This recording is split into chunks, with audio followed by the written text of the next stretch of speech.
Oh yeah, much less the heavy feature. But there are other weapons that aren't heavy that I can't use still, Hmm. Until now. like a longsword. Until now.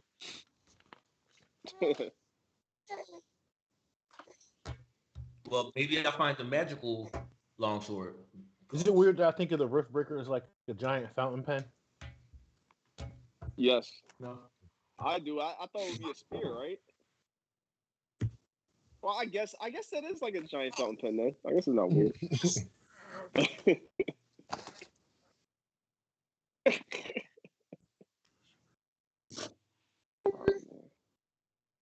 What? Well, it opened up new spells to me. And one of the spells I can do is Rary's Telepathic Bond, which lets me forge a telepathic link up to among 8 willing creatures of my choice. Psychically linking each creature for the duration, which is an hour. Huh. What? Hey, yo, that's so useful. That's fire. Yo, Until the spell ends, the targets can communicate telepathically through the bond, whether or not they have a common language. The communication is possible over any distance, though it can't extend to other planes of existence. okay. That's fire. Like another dimension or something. No, I can change my spells every long. Hey yo, tell me how I don't have optional features for Artificer. Did you turn them on? I don't. It says you currently have no available optional class features for this class. I think. Well, no, I didn't. Level Artificer 2. come into play with Tasha's Cauldron and everything. Yeah, I'm at level 2 with this. Okay, I see. Then why I was still using stuff though from Artificer.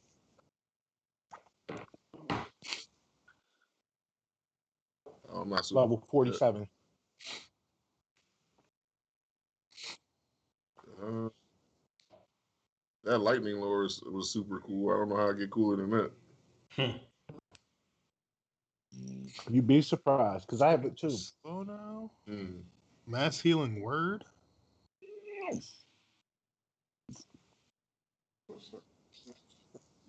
Pterodactyl putty. I never said I was gonna do it. I said I can. Thank you, Tasha. How much money do I get for being me? Gosh. Actually, is all the money that was on our Roll20 is that on here now?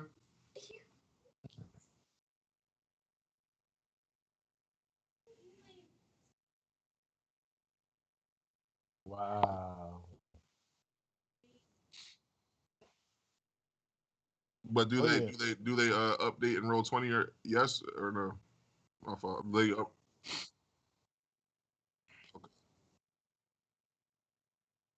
I got like an inspiration dice or something like that, right?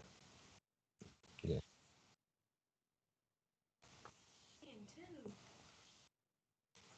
This is hot, yeah. How Greg get one? Be a part Greg of this. don't deserve one. This is my character right here. Hold on. Well, okay. Oh, so you get inspiration dot for sending notes? I made up Hi, my own Terrence's wife. character. My characters. His name is Mir. He is an African monk. And I don't know what else. Hold on. You like my shirt? Hey, Brian, do I have speaking stones? Like, is that a no or is that a yes? Do I have speaking stones? Who? Jacob? Okay. I got a speaking stone. I didn't buy any yet. No. I mean, other than that one, I don't have any additional ones. I got a speaking stone. Okay. All right. Yes. That was. Yeah, I wanted that. Yeah. Let me get your speaking stone number. All right. Get your speaking stone number, bro. I made it seem like expansive. So it makes it right, so it made sense. Oh, Brian, you hating? Can't we like tap the stones like the Game Boy? You know how the Game Boys used to put them at the top. Yeah. You trying to transfer Pokemon? He's the dungeon master. He's the one who knows every single thing, and he like handles the story. He made the whole story up. Like he wrote this whole situation out. Period. Yeah, I'm like explaining this to my sister, y'all. If y'all want to explain it better than me, but Brian, I just want to say Brian's a whole genius. Like made the whole story. He can write a book if he felt like it. As he should. Yeah, I know, but great. Man, we should make a little animation off the stuff you've been writing, bro. But yeah, no, his story is crazy extensive, hella detailed, and he doesn't miss a thing. Can we get like Danny DeVito to do Greg's character? I want to let you know that I'm taller than Danny DeVito. So these are like all my stats and like Joe Pesci? all the like Joe Pesci. cast spells because I'm a monk and I'm an artificer. Who's an artificer? Artificer means like you can imbue like any type of object period with like powers, like whatever power I can come up with. It's not just lightning, right? I can just do any type of mystical power period, right? He said no.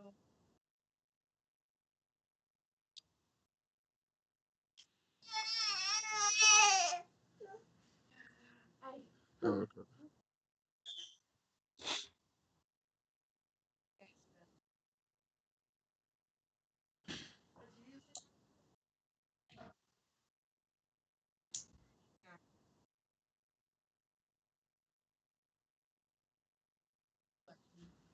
Okay. What add-on you talking about, Jenna? The extension. Yeah. Oh, Yeah, well, What is it? it'll allow- it's right here. No, but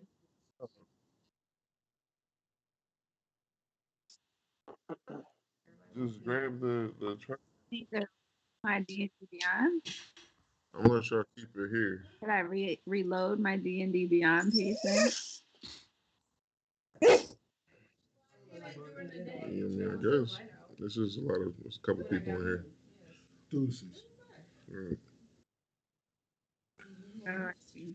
I was giving Luna a bath, and you said, "Oh, I was trying to take a shower." Mhm. At that point, it was so right. I mean, yeah. As soon as I got home, I ran her a bath.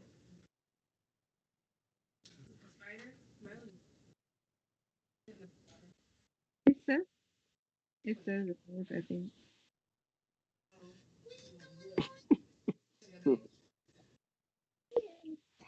Yo, so you hilarious, yo. What you talking about?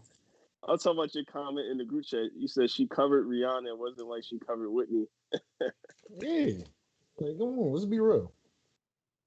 I'm not saying Rihanna's a terrible singer, but I mean, come on, like it's not like you can't cover like, Rihanna. Rihanna's like not the greatest singer in the world. It ain't Yeah, like she she's covered not- Mariah.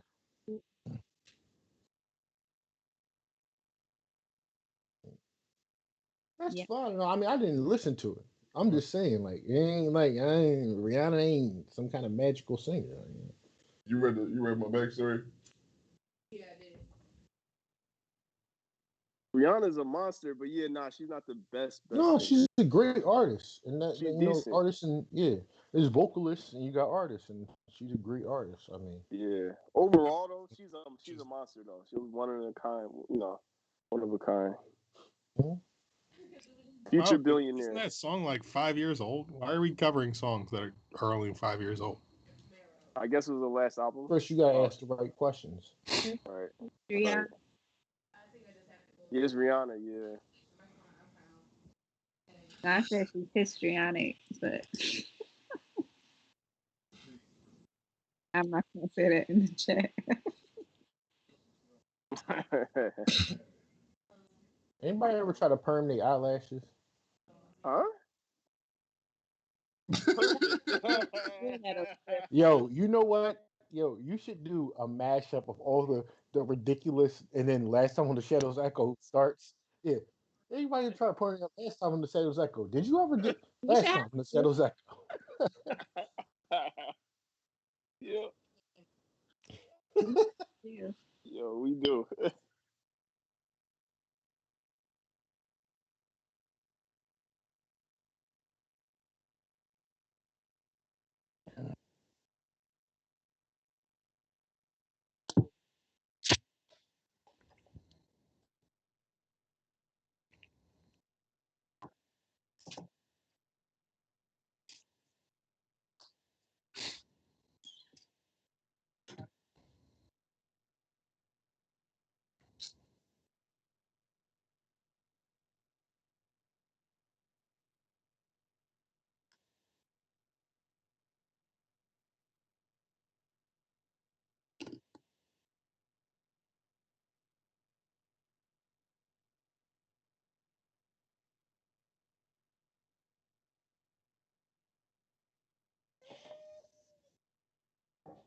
Yes.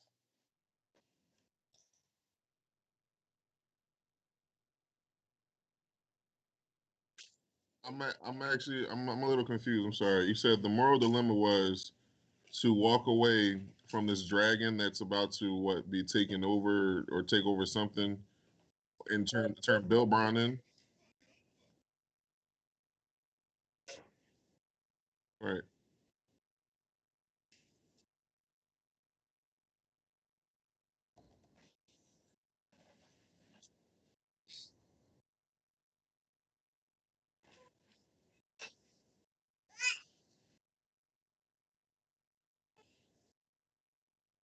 Hmm.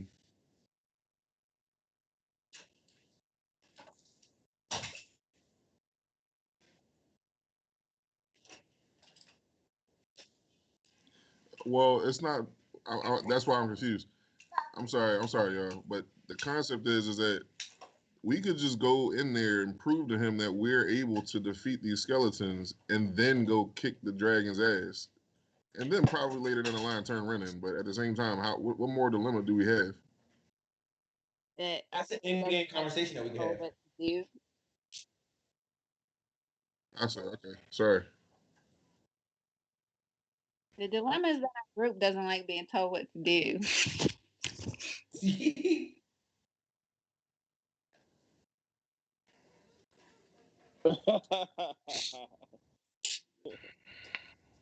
Right. I know, Saeed.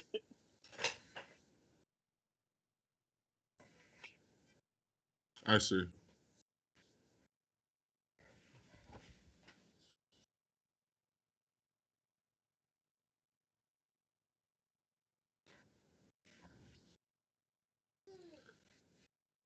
Okay. It seems I was in a daze, and I didn't hear a damn thing that was going on inside people. Um, and what happened? Does it seem like we've caught our man? We've got our guy. Yes, he basically admitted to everything, but he kind of unveiled that there's something far more serious going on, in that we may have set off like a threat to all humankind way back in our earlier adventures, and he wants us to join him to stop it, basically. Are And people actually dying? I mean, there's been a black dragon that's been unleashed apparently, and some other threat, kind of like titans, if you will.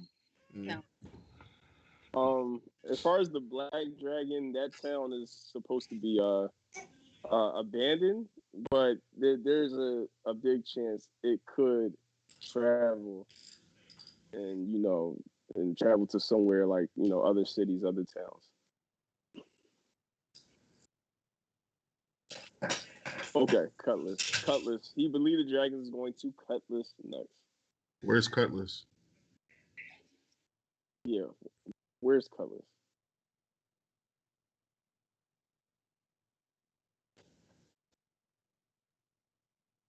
Okay. Okay. Okay. What do you guys think? Like based upon what you guys know, what do you guys think? Do we help him out? I mean, I don't even think it's about helping him. I think it's about like helping everybody. But I also think he's not a trustworthy person. So, I mean, I would like to kind of come back and see what else he knows, not necessarily be all gung ho about it. But I should definitely pursue it as a lead at the very least. Well, I mean, in my mind, you guys didn't explain everything. This imaginary dungeon master explained to me, but I'm gonna go off of what I thought I heard from the imaginary dungeon master. Okay, fully. All right, bet. I'm just making sure. All right, bet. All right. Well, in and of itself, I think we should definitely go see what's up with this. What's up with the graveyard situation? Take care of that. And I'm down for the greater good situation. We can put Ren away, and just spill the beans on him, and then go take care of the dragon. Well, the only problem with that is that it seems like Rand has a lot more information than we do. So that's my dilemma is do we set up this other bad guy to take the fall so that we can go and see like get as much info as possible, or do we just act like we know everything and just try to do it ourselves? Is Bill Bryan supposedly the other bad guy you're talking about? No, there's someone else. He's framing right now. He's in the process of framing us and planting false evidence. So that guy can take the fall. But he still is operating in a way where he wants to manipulate us. Mm. So he's saying basically he's using us whether we want to be used or not. And I don't like that. I understand that too. I say we go along with whatever he's giving us. We ask questions as much as we can, but of course, at the end of the day, we have to run our own show. Yeah. Yeah, we can't let this guy think he has any type of control over us. Get as much as info as we can, go along with the plan, and then of course put him under the dirt because we can't trust a guy like this to be in our party or in our circle. The only thing is like once we kill the skeleton, once we handle the issue at the graveyard, we're gonna have evidence for this other person. So we have to decide if we're gonna let this other guy take the fall, basically. Right. That's something we should do as a team. Also, that should factor in for everything else. Mm-hmm. But I don't know if we're gonna have a lot of time to talk, depending on who's around. You know what I mean? I kind of agree with that point too. So I mean, if anything, let's make sure we inform as much as we can with our people and come to a greater decision and with expedience.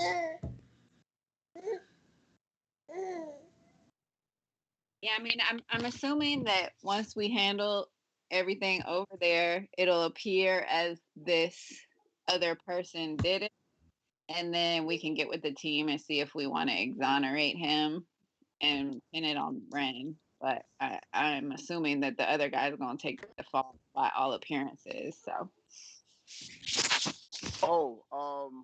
Also, Mayor, one thing to note: if we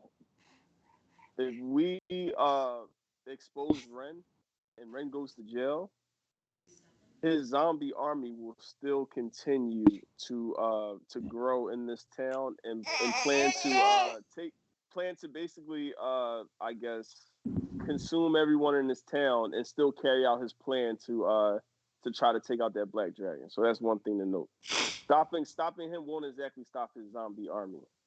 How was he? Do you think you know how he's in control of the army?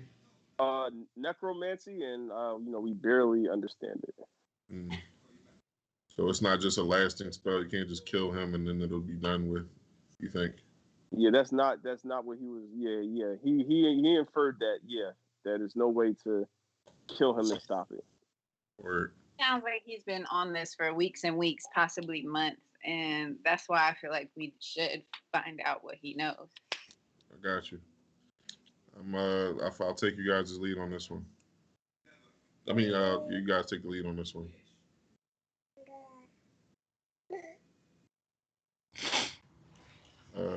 DM, Okay. All Father. You're muted. You're muted. You're muted.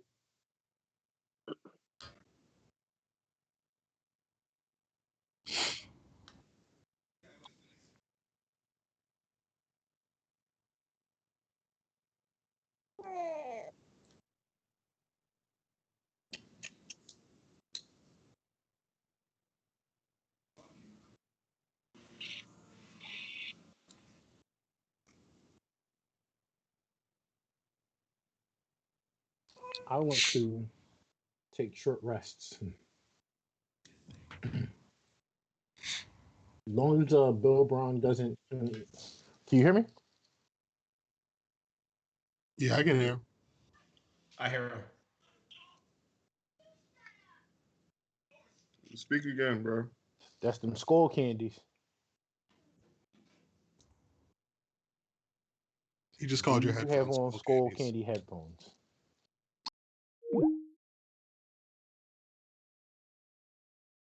Like the worst brand, but they pop still. They're loud. Right. Forenzio. Can you hear me, Forenzio? Okay. So I'm just gonna take short rest and keep an eye on Carlin.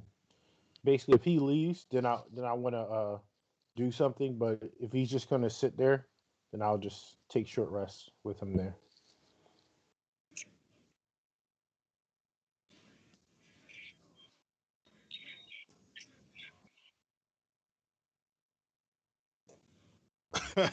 Oh, don't play into it. All the skull candy jokes. I just stole that from Tehran earlier. That's all. Yeah, Right. recycled juke.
Oh, I'll fix it in a moment.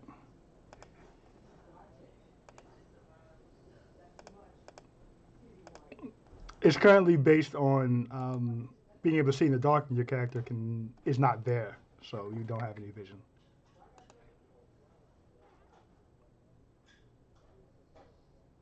You can see in the dark.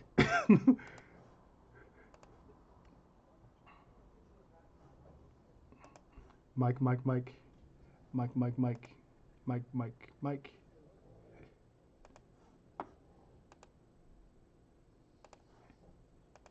Mike, Mike, Mike, Mike. Oh, Mike, Mike, Mike. Boop, boop, boop, boop. Okay, so you're taking a short rest, and if Carlin tries to leave, you're going to do something about it. Perfect. So you do, of course, have noticed that every hour there seems to be an influx of skeletons. Okay. Okay, just making sure we're all on the same page. um, no. Hold on. I will give you the same line of sight I gave everyone else. 1 second. You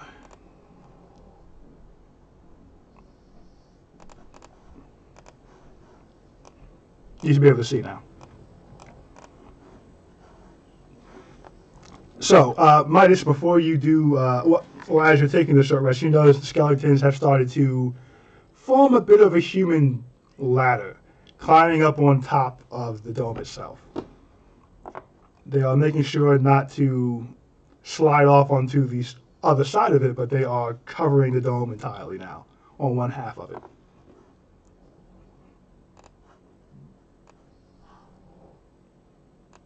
Um, short rest is 1 hour. Yeah, 'cause you're not asleep during your short rest anyway, so you notice this during your short rest.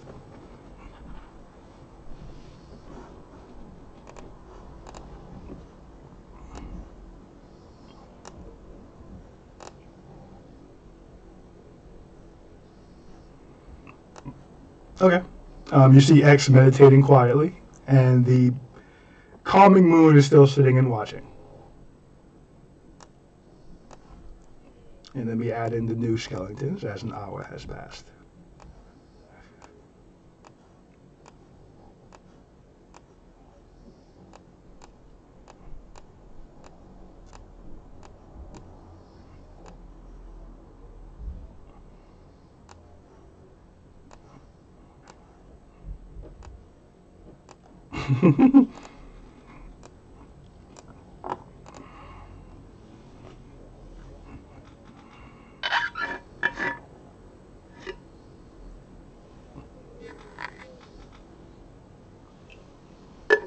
You can't see it? Oh, they're entirely on top of it. They're except for this one side. They pretty much have on one half entirely is covered with skeletons.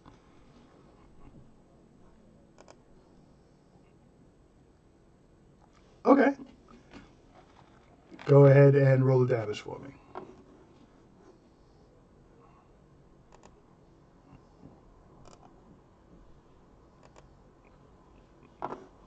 Everything you press on D&D Beyond will show up on Roll20.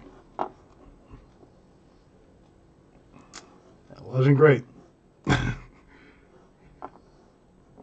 And you do hear behind you Common Moon give a meh.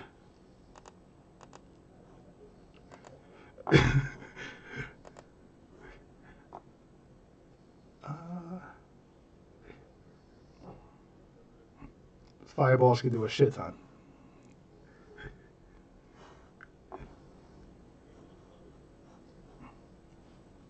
Yeah, he did. Let me do a dex save for these guys. I'm just gonna. He could probably. I'm gonna roll 2 for 24 of them, and that will be that.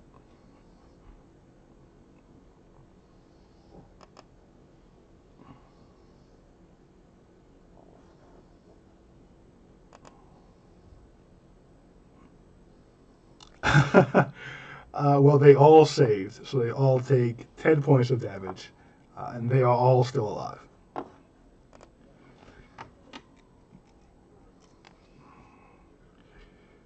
No, I'll give narrative descriptions on the damage they've taken, but beyond that, no. 34. So the 20 are now eviscerated and carved off of the dome as how many are left here? 24 more fill in the gap.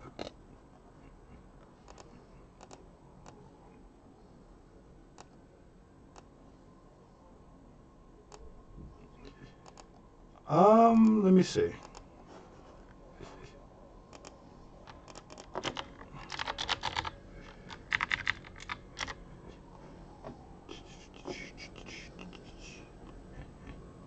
What's the radius?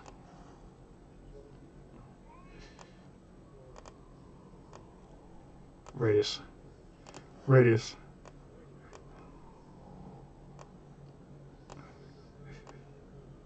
Yeah.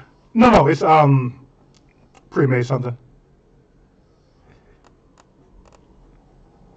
No, you can't. I got it then.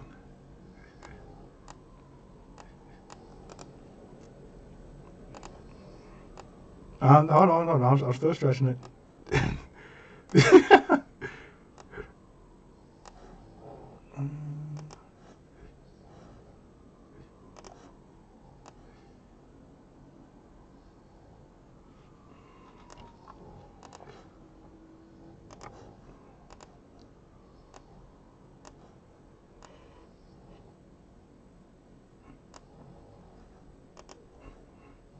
So if you're hitting the top of to miss him. Okay. So it'll be here. So this will not this is here. So it's not gonna hit him. Um.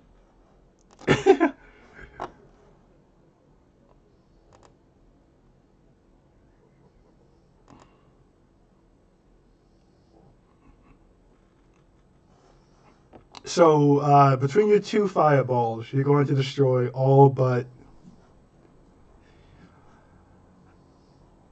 6. No, all but 8 are going to be destroyed.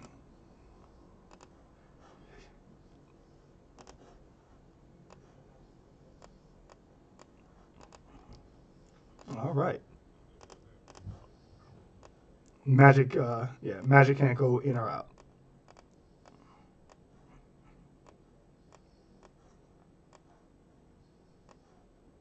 Taking a third short rest? Now, we've been this before. This is not going to cover a long rest situation. You will still end up exhausted eventually. I'm just telling you again, we've had this conversation. You're still going to end up exhausted eventually if you keep taking short rests. Cool. I take that as I understand. Got you. That's confirmation. So, the hours pass. Carlin is not doing anything. He just seems to be staying in the graveyard as he was told. Buns, having seen you clear the way, do seem a little less needing to leave, as now it's not so much of a dire situation on the other side of it. Whatever debate they're having telepathically, they continue to have.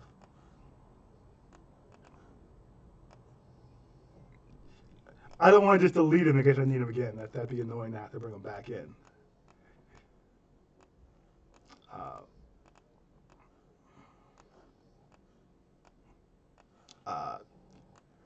Fructose, not yet. I'll let you know. We're getting close.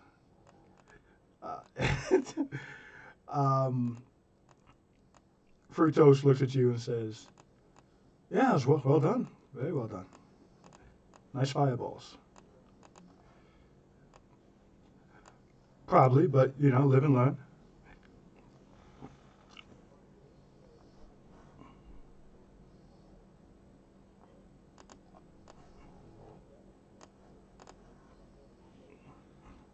Sorry, bud. I will say, as you cleared the skeletons and walked back in, you saw one standing back afar, wearing armor. That, having seen the skeletons be blown apart, turns around and walks away.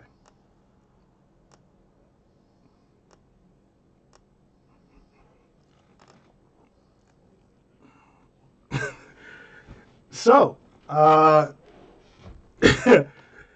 next hour passes, 12 more skeletons return.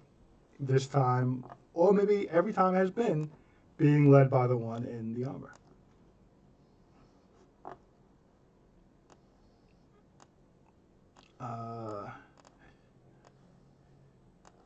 He came back being followed by 12 more skeletons. No, he's just backed up.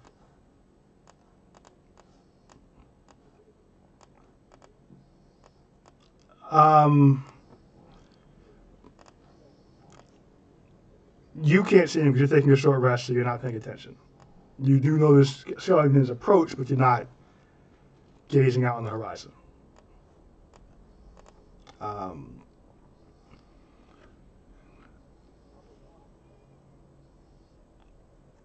Chris, he's on hour 4. He has 2 more hours left, and he can be awake. And he has 1 hour left before he can actually really start doing things, so he'll break his long rest.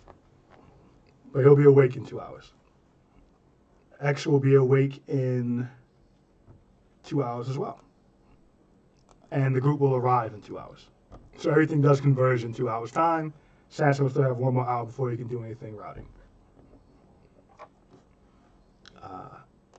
Over that time, so you all finished a short rest. You have seen 12 more skeletons.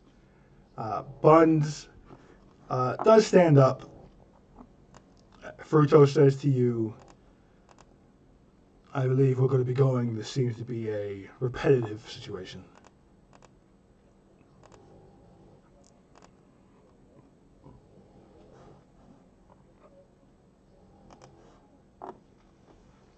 He nod. And as they leave, what does this guy say? Transfat walks out first, staying close to the fence.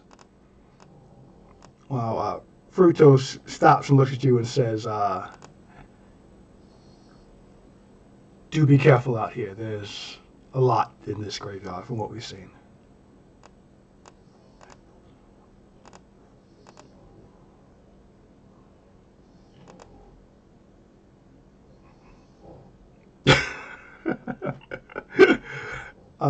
And he walks out.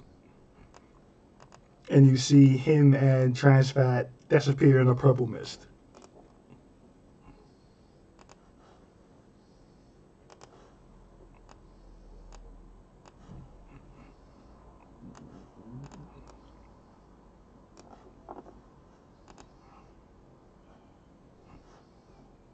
You just click on it and it'll edit anywhere. If you're talking about D&D Beyond.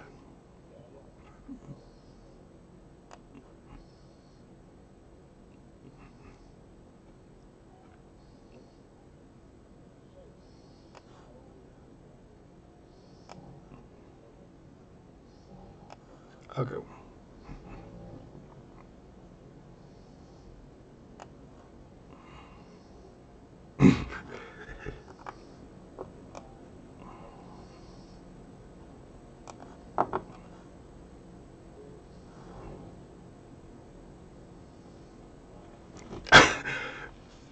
So,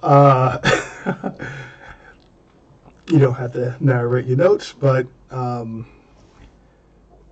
is there anything you want to accomplish in the next 2 hours?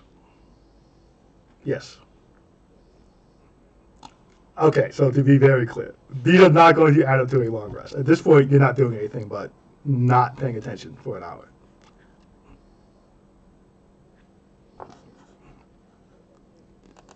You're not, though, because you only have so many hit dice. Not that you even hurt anyways, but you're not getting anything back from a short rest at this point. I'm just informing you so you're fully aware. So, Samson, you wake up.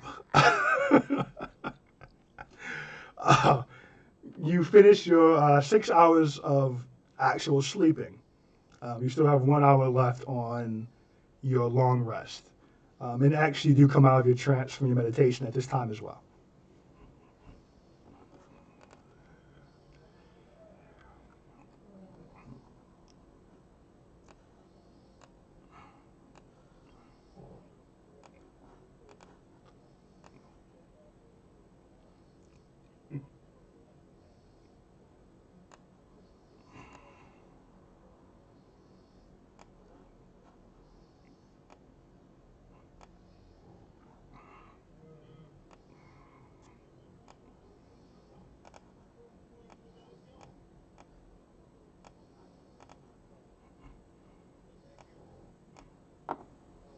Yes.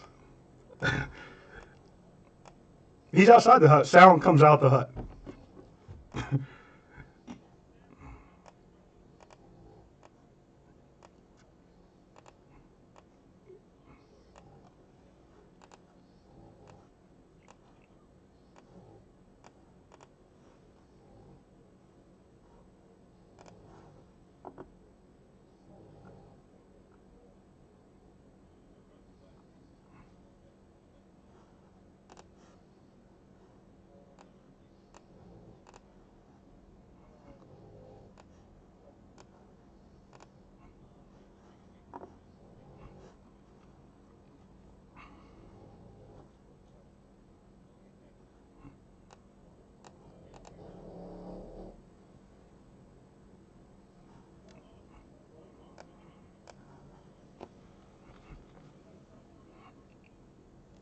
It is. Do you feel like you got an hour before it'll be? Well, you guys got there pretty late.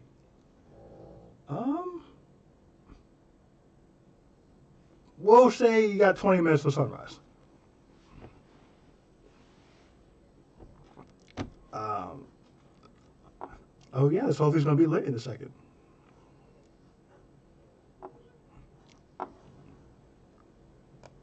Okay.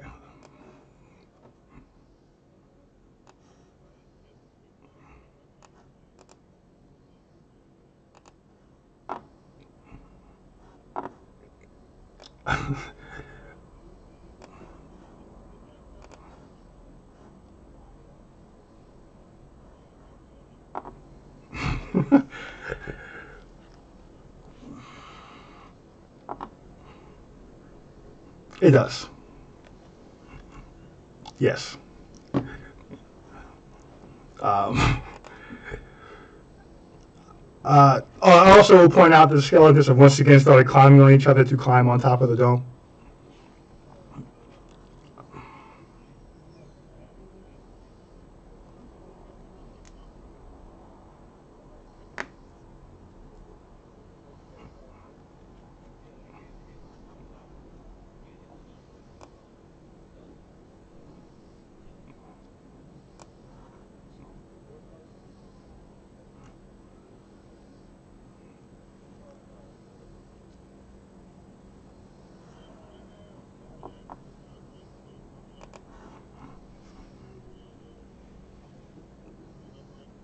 Yeah, you're gonna have to make attack rolls. They can. You could miss.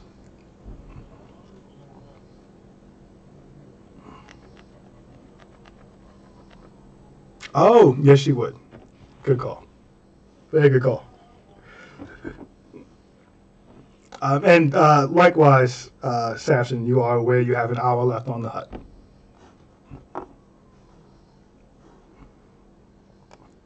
Um,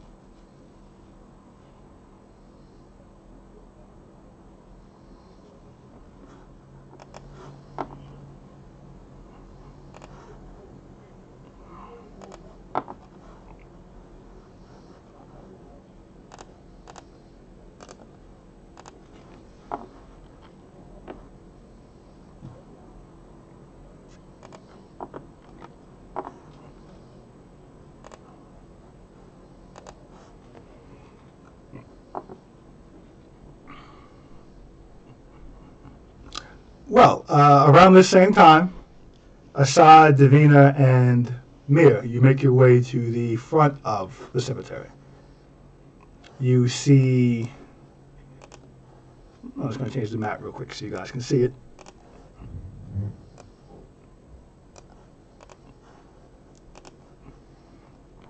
You see a fenced-in area, a house, some farmland, oddly enough,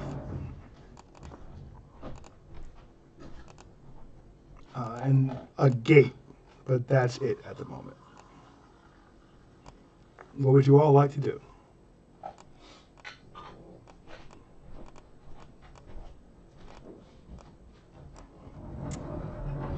Yeah,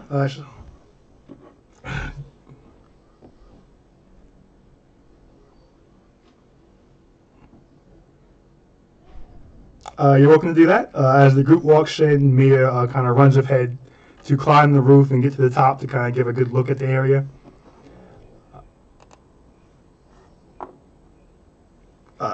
So you can't see them yet as they're on the other side of the building.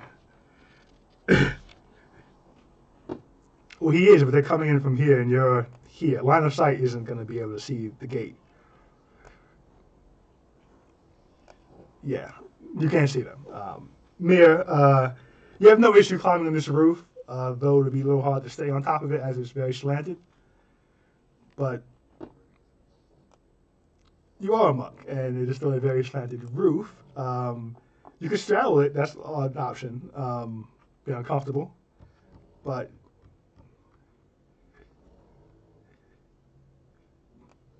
these are very. Yeah, you could probably monk that. All right, that's fine. So you do monk your way up to the top to get a look at everything, while the rest of the group is waiting or walking in.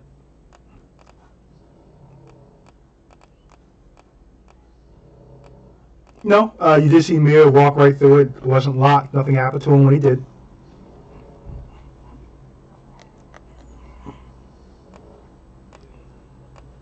Okay. He ran on top of the building. What would you all like to do?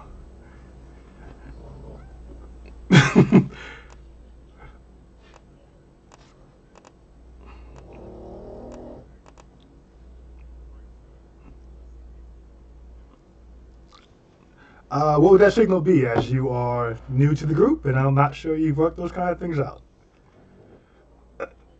They can definitely. Well, they saw you run up there. I'm not sure how much attention they paid it.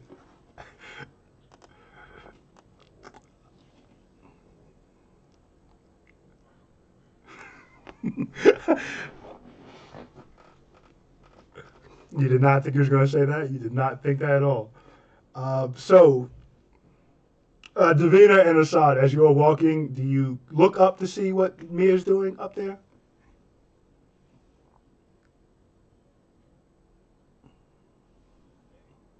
That's a no.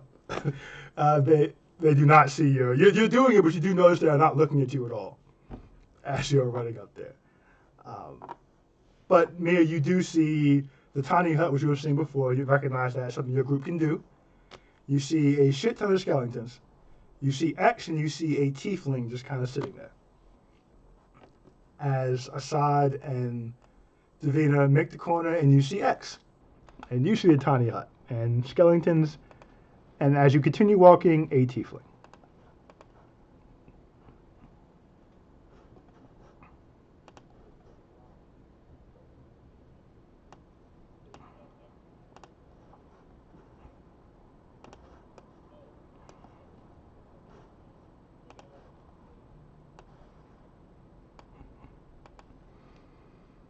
No, that could mean a lot of things. Yeah. Yeah.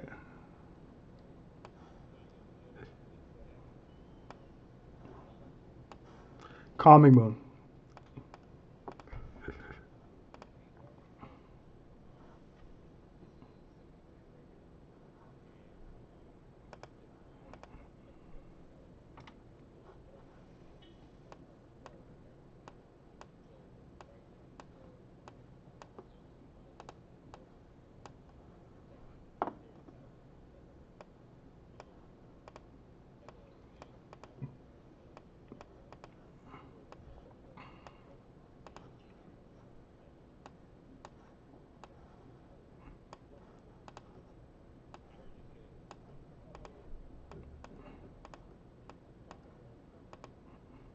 Yeah, it's faint as he is not yelling, but you can hear it.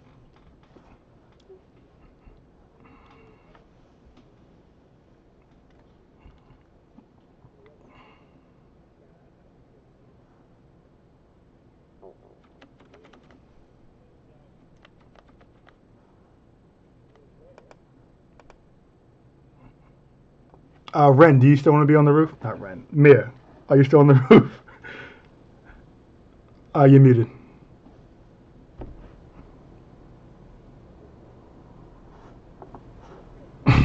You're muted, Terrence.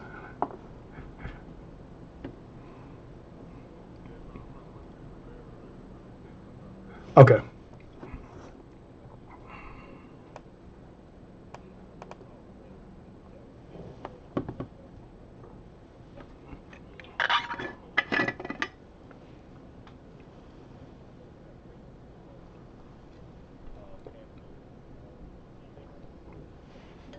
Bill Brown?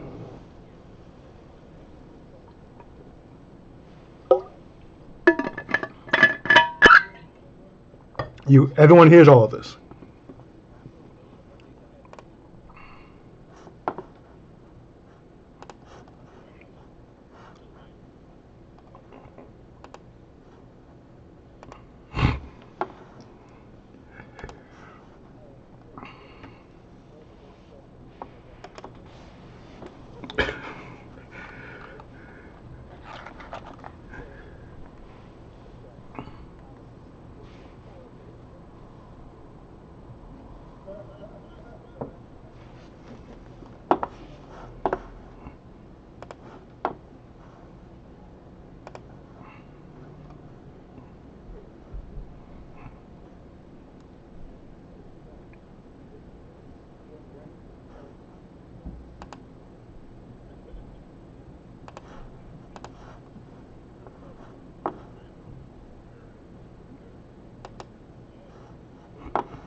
Not through all the other skeletons, no.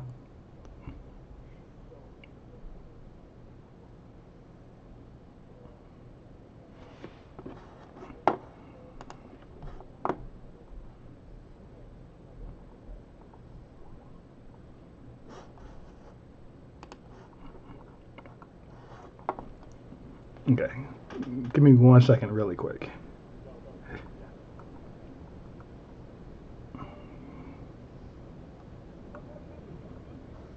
The sun is coming up currently. They're not. They're skeletons. It's currently not.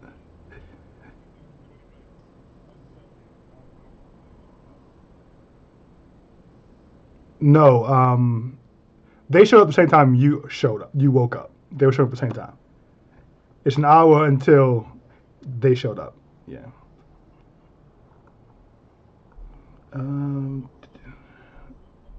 It's about 5 now. It was a. I feel like that was a pretty long conversation. All right.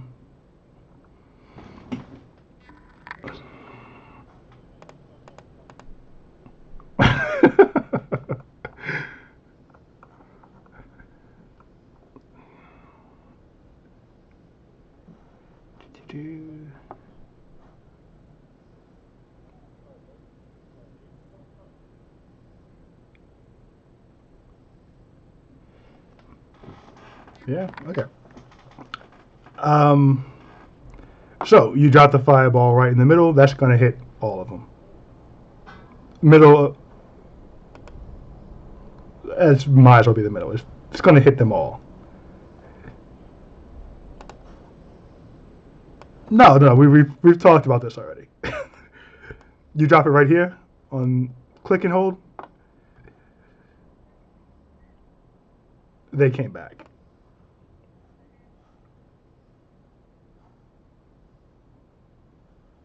Yep. You hit them all.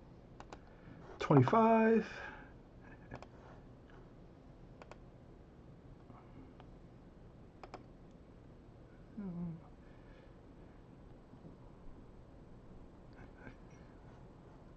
And as the fireball hits, you destroy this horde of skeletons once again.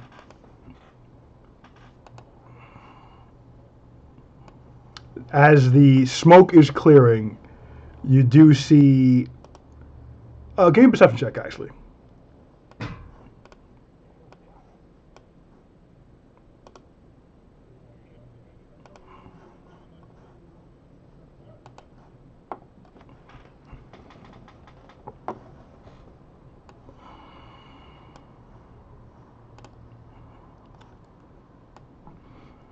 As the smoke is clearing, Midas, as you walk to the side since you can't see through the hut, you do see a skeleton in armor kind of shaking its skeletal head as it turns around and begins walking away.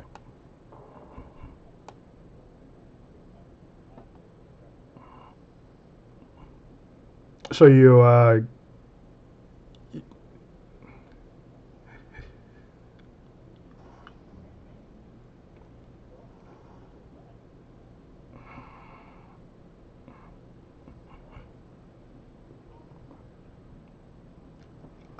I'm not.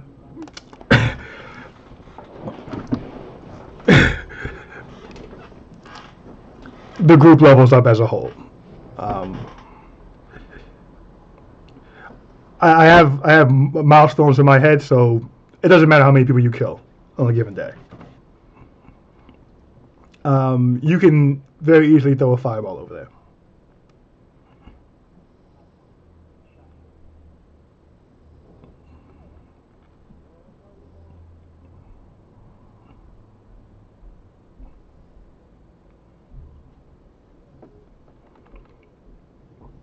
All right. Make sure you're marking off these 2 spell slots you've just used. 33.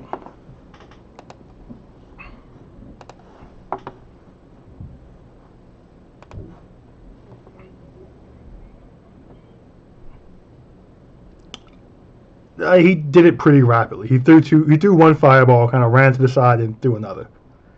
There wasn't a lot of time in between it. What did you want to do?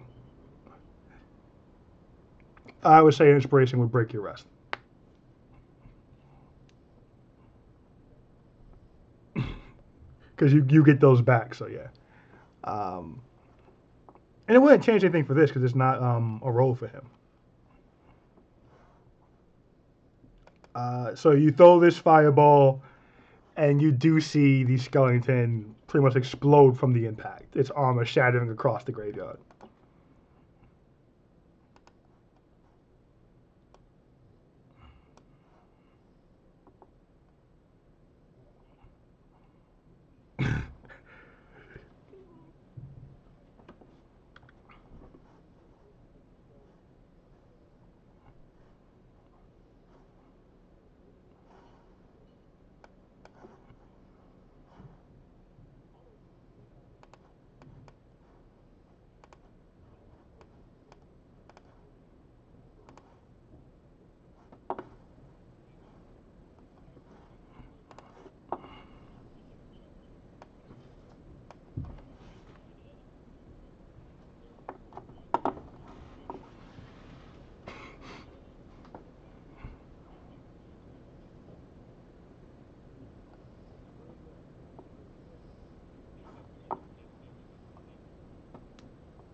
So as you all are having this conversation, Carlin kind of, Samson, you see this kind of stands up, blinks and looks around and looks at you.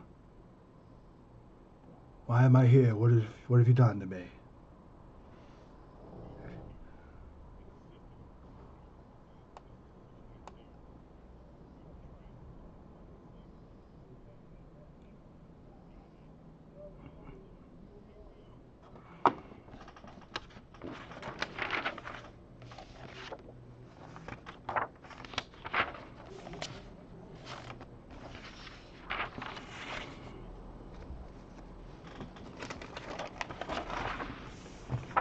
Make a persuasion check with advantage. The individual they were trying to protect, Carlin.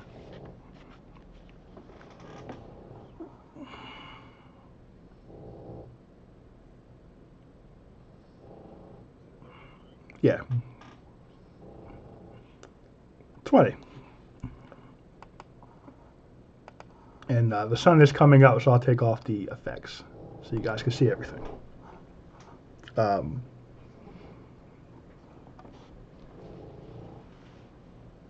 Oh, you can.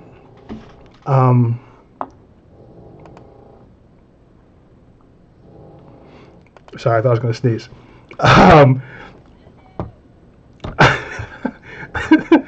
Thank you. Carlin says, I see. Well, I thank you, though I seem to have lost a night's worth of work. And he looks around and says, I'm going to go back and finish my job so I can pay off Bill Braun in the first place.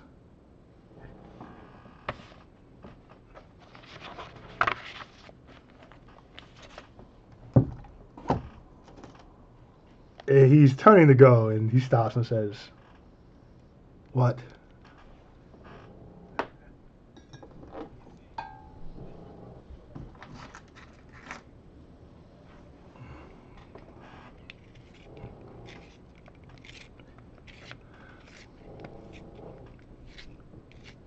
Are you kidnapping me then?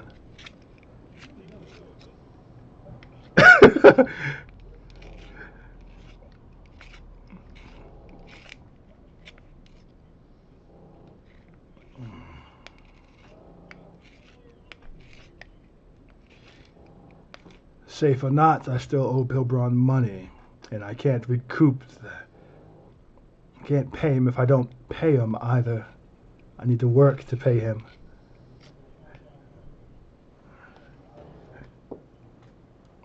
You have no idea how much my potions cost. No, I don't think you do.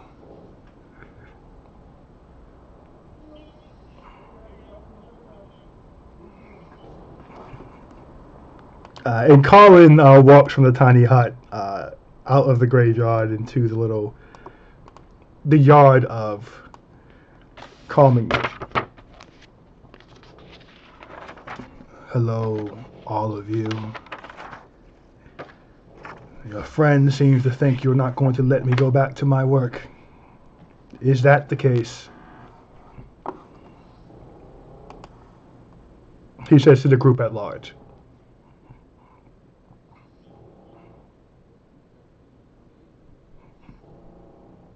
Bill Braun. I do not know. I've lost an entire night's work. I need to go make up for that.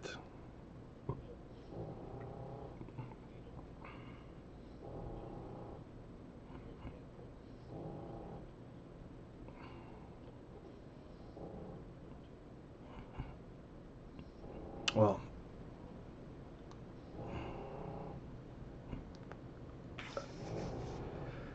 no offense to your efforts, but it does appear I've already been attacked, and you all watching over me didn't make much difference in that, did it?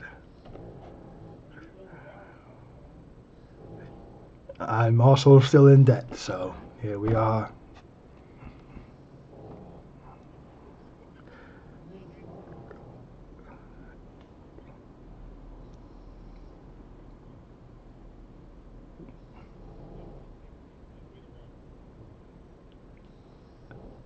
How do you mean my safety?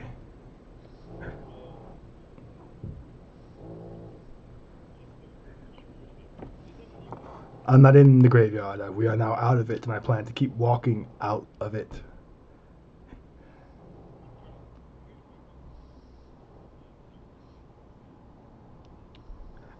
Say what you're going to say first. Yeah, he did. Say what you're going to say first, then roll it.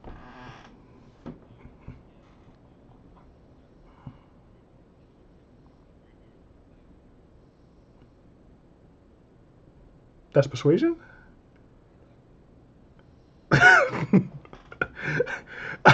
Go ahead and roll a rhetorical question.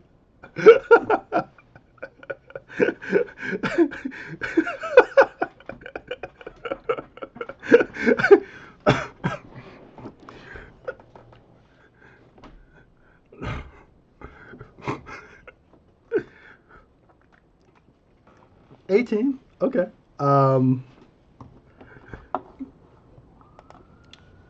He looks at you, feeling like it was rhetorical, waiting for what you're going to say next as you've said a rhetorical thing. Was that it? No, clearly no.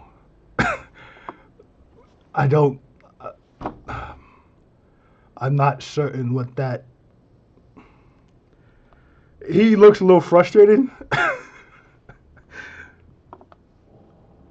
If I can avoid more conversations like that, I will wait 15 minutes before I leave.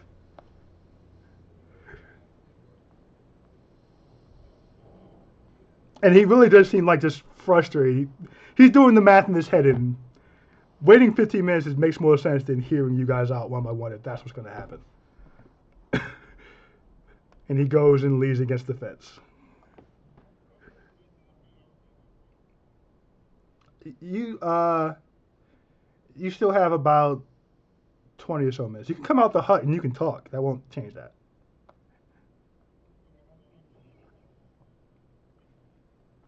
Okay, you can do that without issue. The hut disappears, and during this conversation, your hour will be done.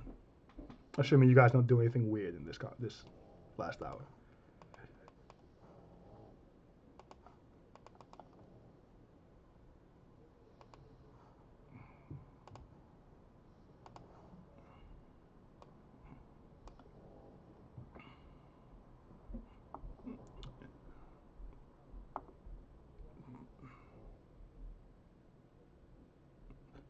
Thank you. They were cloaked. I'm not really sure who it was.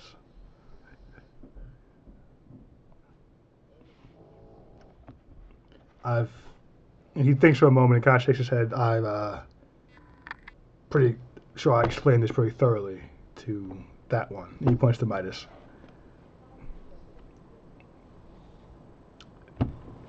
Well, as you ask that, he shakes his head and says things are starting to slowly kind of come back.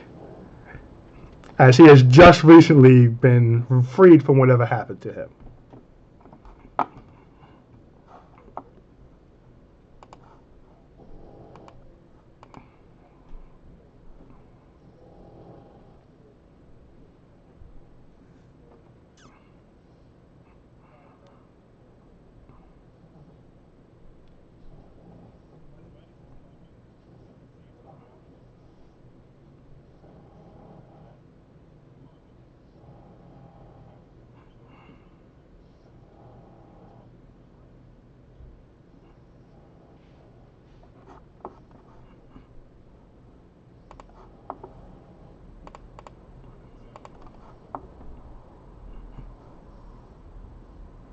What are you trying to find out?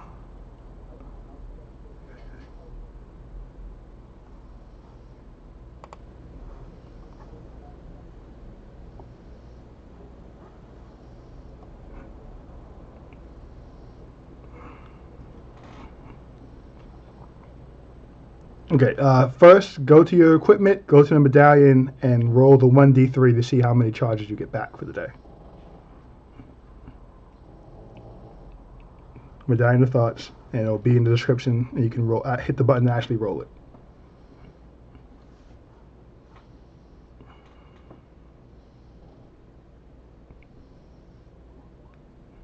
You get 2 charges back today. So are you using one of the 2 on this? Okay. Colin is currently going over the returning thoughts and the return of his free will. Going through. He's a little horrified that he just left his shop open. Thankful that Midas locked it. Aware that Midas still has the key. And he's trying to figure out when the right time to get that back is. Wondering if that's going to be held against him to keep him here or not. And he's trying to go through the math of what he can do to make up that missing day or missing night worth of work.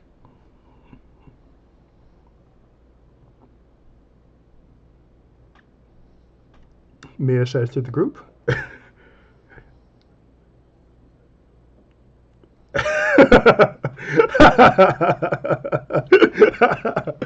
We don't care what Terrence thinks, we care what Mia thinks.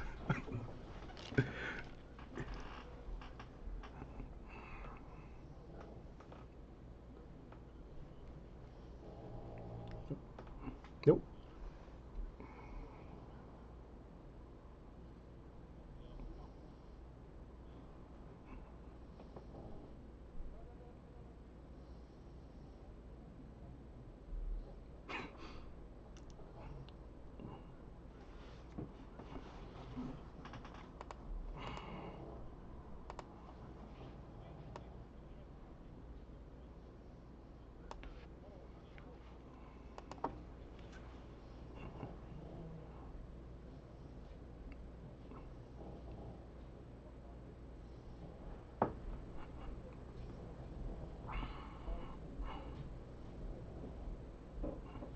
He looks up.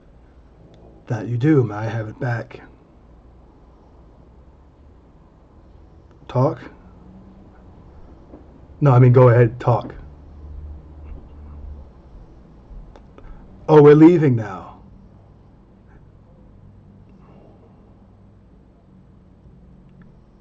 He looks at you a little oddly. Are you going to blackmail me? I don't have any money, that's why I'm in this situation.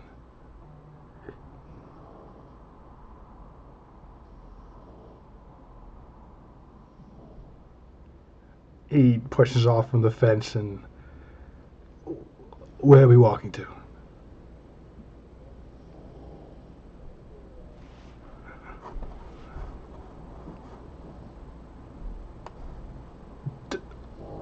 Into the graveyard?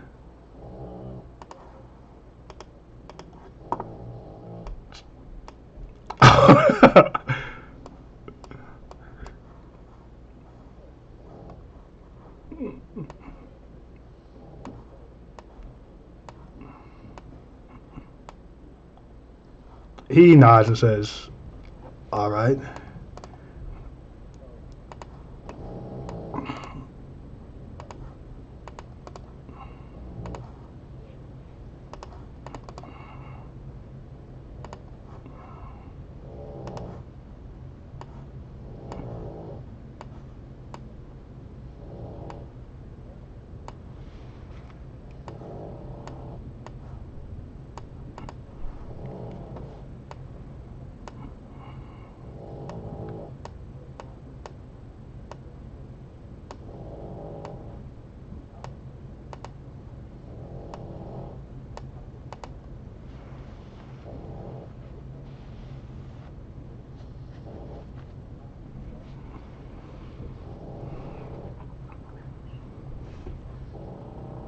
He looks at you a little strangely. Roll persuasion first.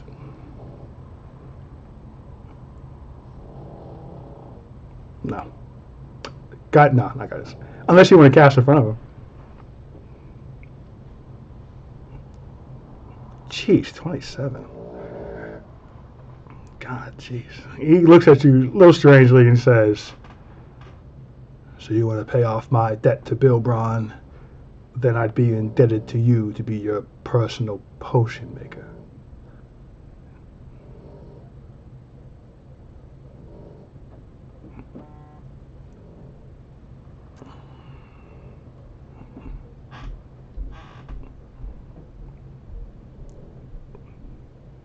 He holds up a hand. Do you expect to get these potions for free from me? Or do you expect to get 61 gold worth of potions for free?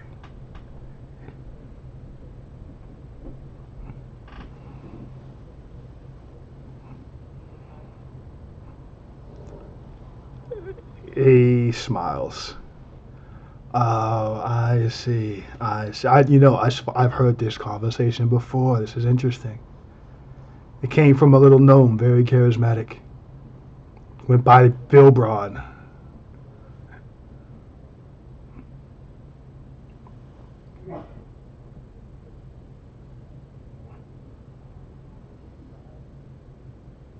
You want me to spy for you?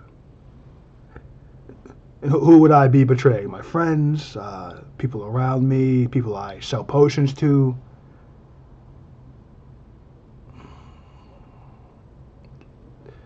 What does that mean?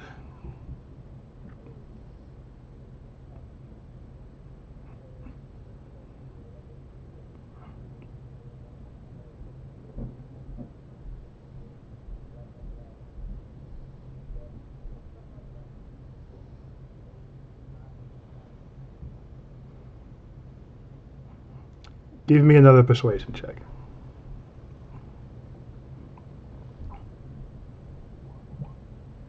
28, even better. He looks at you a little uncertain. I don't see any harm in that.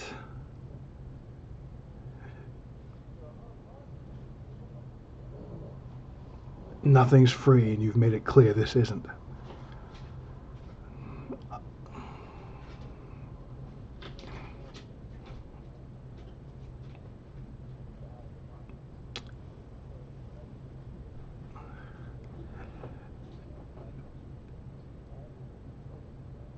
Yeah, he's just, trying to take what I do to make money, and you are trying to use what I do to make money to learn information. That's very different.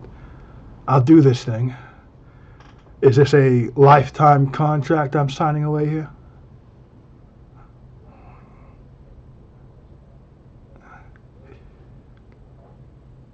Betray any sense of loyalty I have. Got it. And he holds out his hand. Don't try to be a good person about this. Just give me the gold.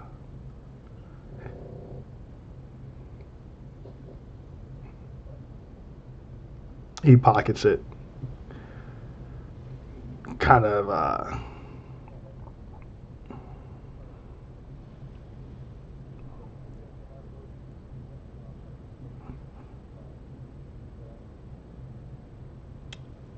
roll persuasion on that. 12. He looks at you and says, sure. Next time you come by, I'll try to have some information for you. And he turns and begins to leave.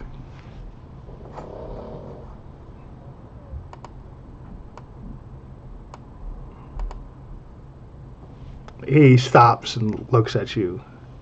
Of course not. Do you have a name you want to go by? I assume it won't be Midas. Uh-huh.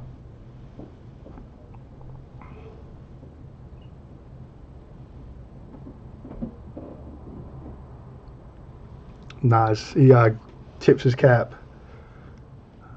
See you around the dock, and he walks out.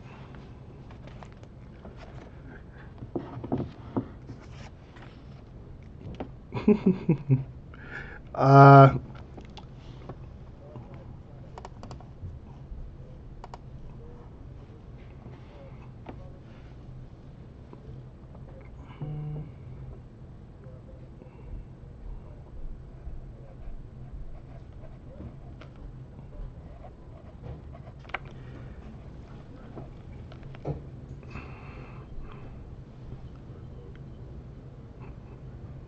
certain items require you to focus on it and sit with it for 1 hour to focus on it, then you get all of its abilities. You can only do that with 3 items at a time. It just means it's strong. So, and you can only have so many super strong things at one time. That's how they balance it out.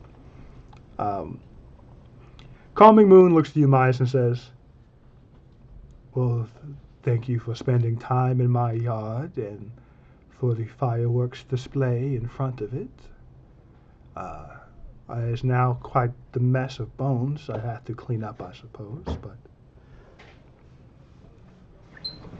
No, the skeletons walk away. No, not so much. Though I do think you all shouldn't be leaving yet. As I've been told, you have work to do in there.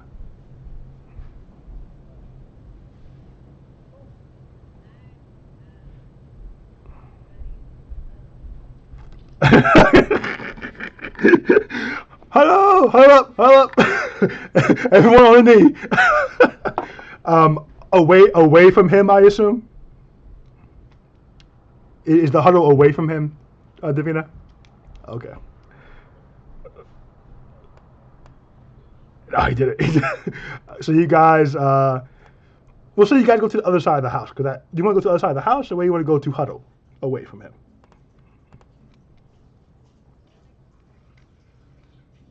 The pumpkin. Okay. All right. So you all head over to the pumpkin patch to huddle and discuss.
Which conversation is this?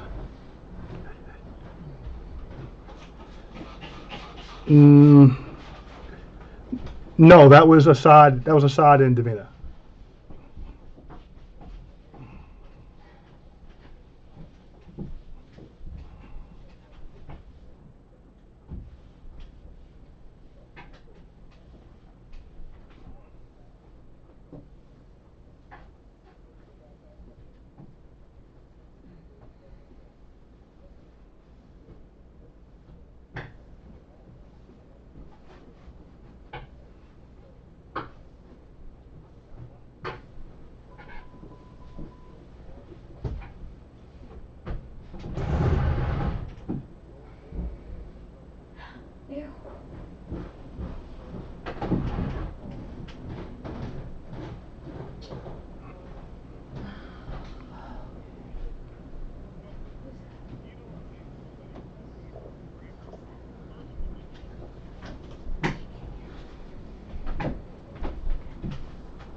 Nope.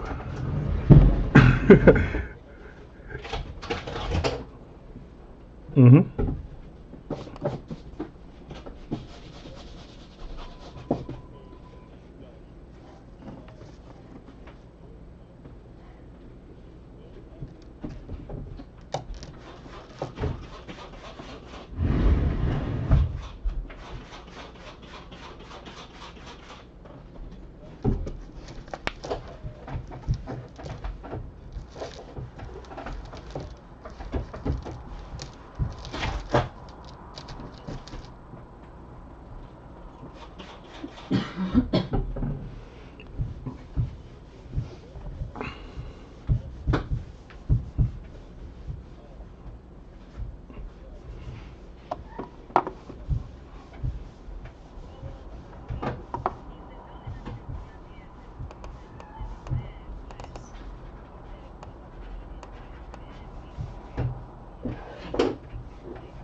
Many.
It was 4 hours ago, so I will tell you. What he said was he planted evidence against Zook, and that you can use that evidence to complete your contract with Bill Braun, and Bill Braun will pay you. Right. He has perfectly framed up an innocent person, and there's evidence in the graveyard to prove that. You can take that, bring it to Bill Braun, have that guy convicted, and Bill Braun will pay you because you have completed your contract.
Yeah.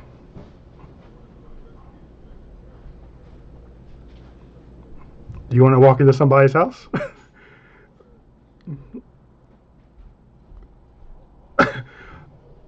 Okay, so you see Mir just walk away. Not sneak off, walk away.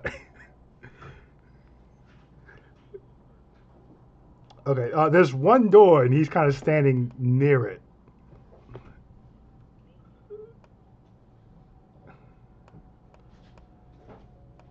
So as you all are talking, Mir walks over to the door. Calming Moon looks at him. Are you done conversing? Whoa! As Mir just pushes him and walks into his house. Uh, roll. Yeah, roll investigation. As you all are talking, Calming Moon walks over to you all. Your friend walked into my house. Is this what's happening?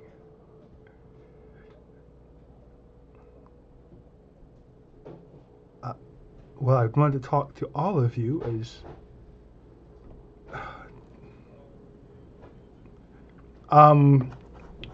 Click investigation. Click the number.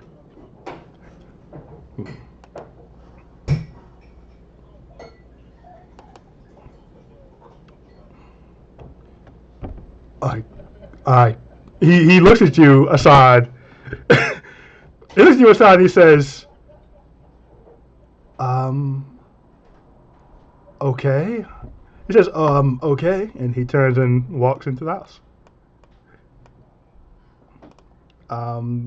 Okay, 29. You're rummaging through his house very, very, very well.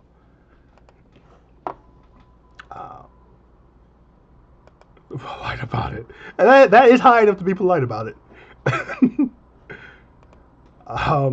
You all can keep talking. I'll let you know what you find.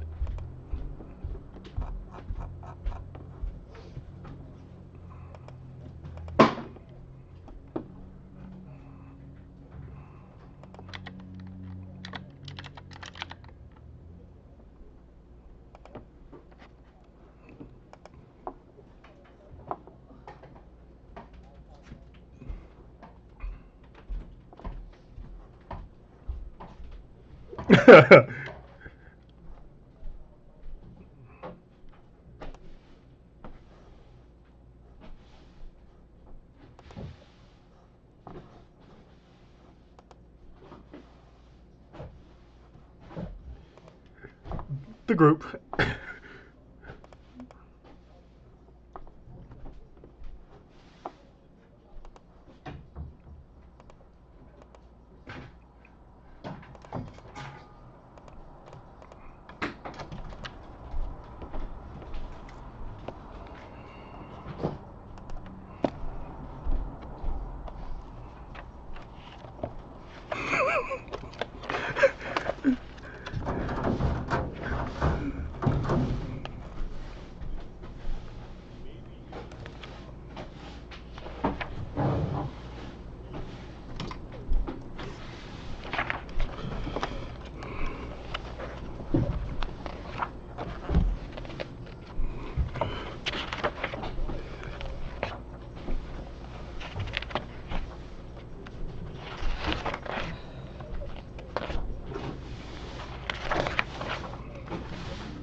Mir, you in your search you find a map of the graveyard. It's not a lot. You find a map of the graveyard that seems to be sectioned out into territories. You find 2 rings, a scroll, and a small stone that was in a box off to the side.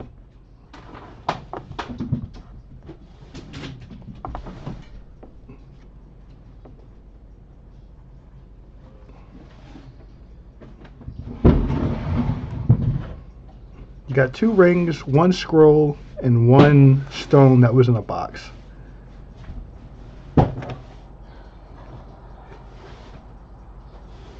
Map of the graveyard.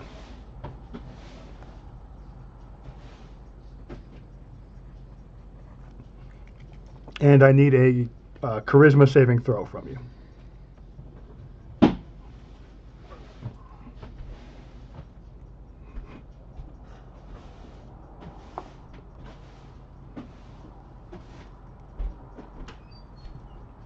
You have no idea? They weren't labeled.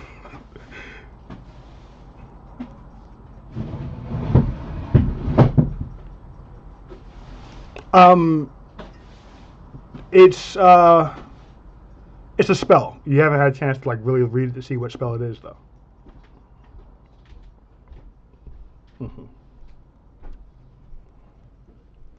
Charisma saving throw.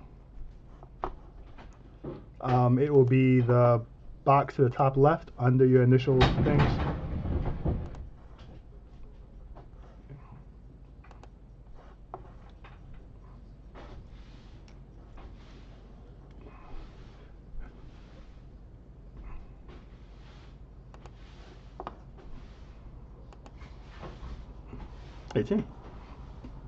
All right, so as you are going through, you feel this weird. Your body feels weird from like you're being pulled away, but you shake it off.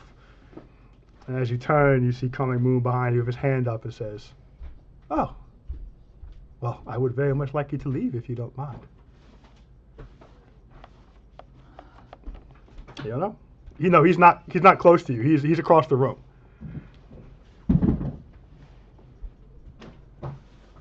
I would very much like you to leave my house, but until I invite you in. That's only nice.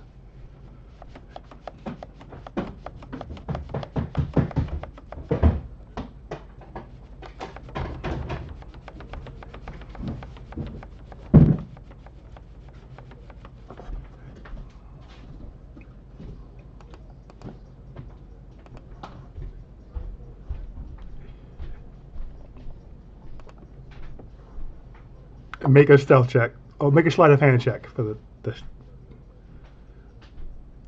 Everyone has the ability, but we'll see how good you are at it.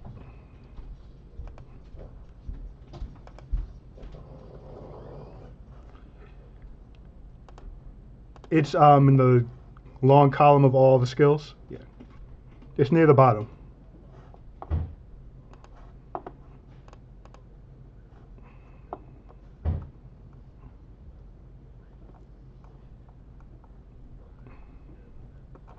All right, roll sleight of hand.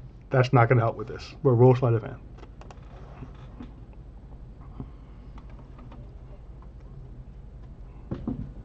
You see his eyes follow you as you put it in your pocket, then look back up at your face.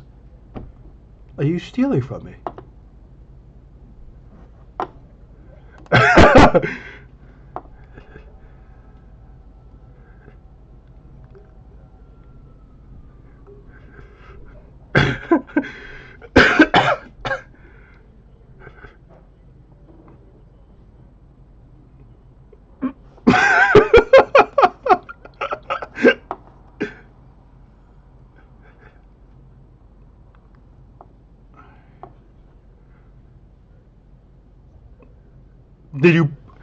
Do you put the other things back, or they're still in your pocket?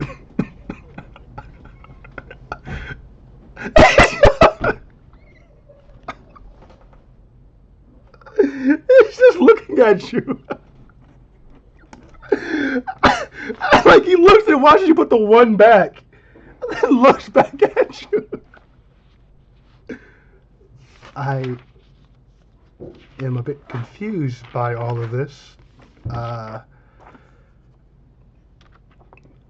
I. And he takes a step closer to you. Takes a step closer and says, I will not let you rob me.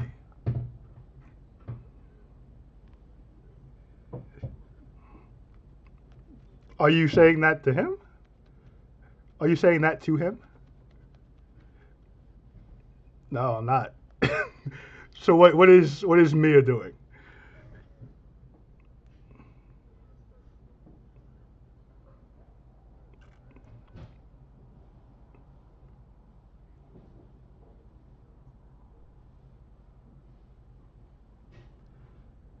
Yes, I was planning to give your group the map if you would come inside and speak with me.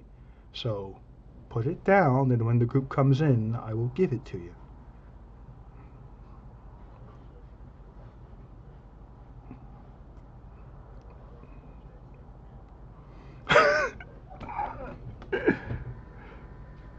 Go roll sleight of hand.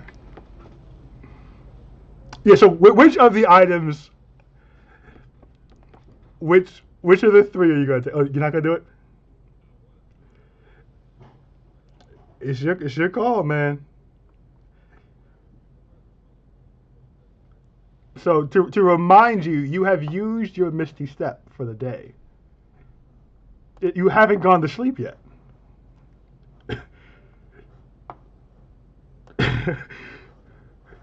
Okay. He watches you exit the house and he walks behind you out of it. He left it.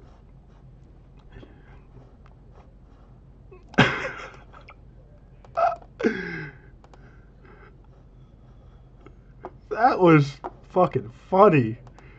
That was funny. So you all still talking.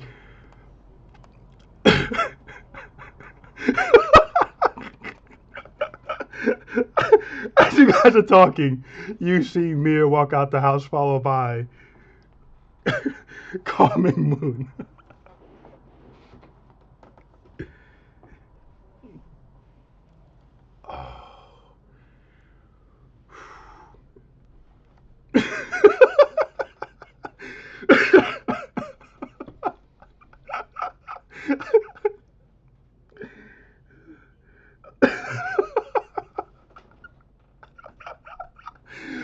Oh, that was great. That was a really great intermission from that conversation. That's amazing.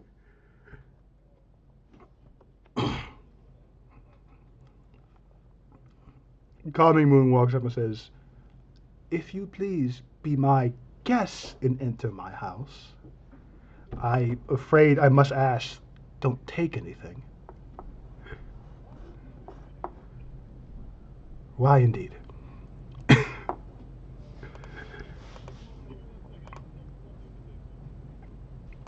He turns and walks inside.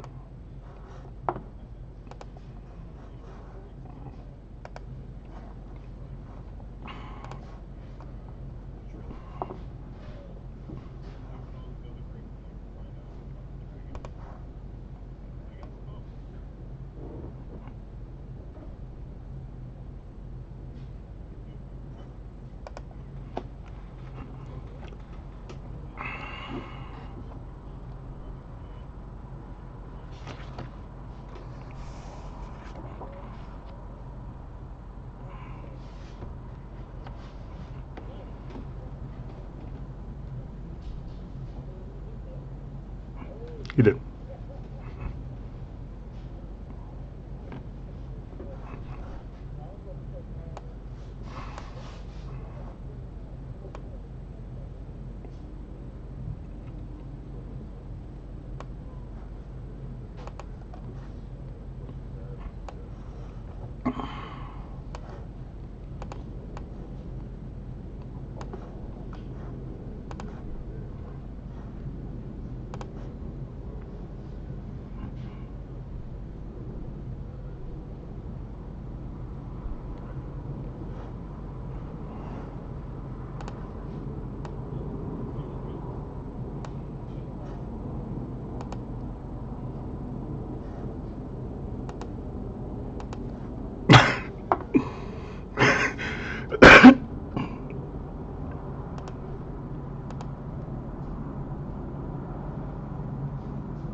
You all make your way into Calming Moon's house.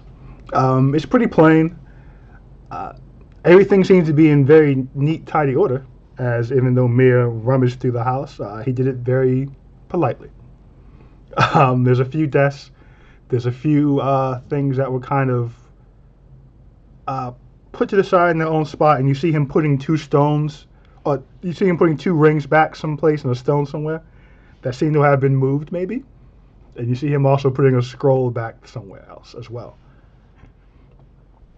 Davina detects magic as she enters. The two rings light up immediately, as does the stone. And does the scroll. A few things on Calming Moon's person, but you can't really tell what they are under his cloak. And there is a very small little scarecrow, about like 3 feet high in the middle of the room, that's also glowing with magic.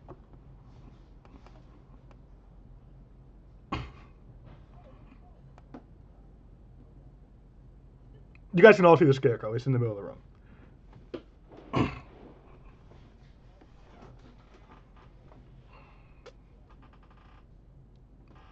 No problem. Let me get you all, or I will get you chairs to sit down first. And he kind of starts bringing chairs from other rooms and putting them out so you guys can sit. And he sits as well. And he has set you guys up to all be sitting around the scarecrow in the middle.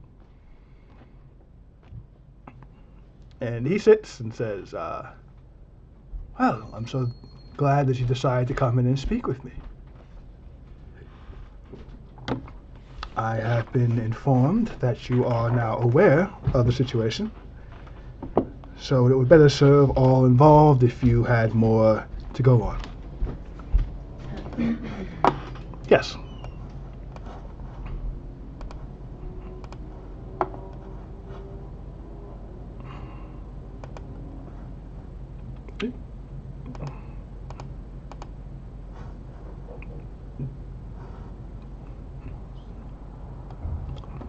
Right, 17.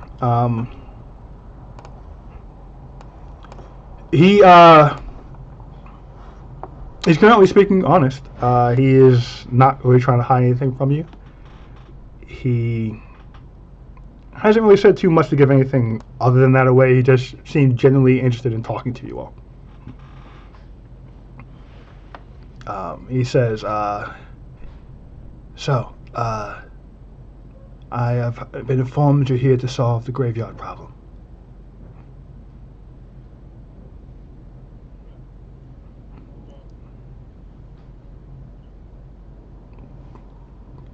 What does kind of mean?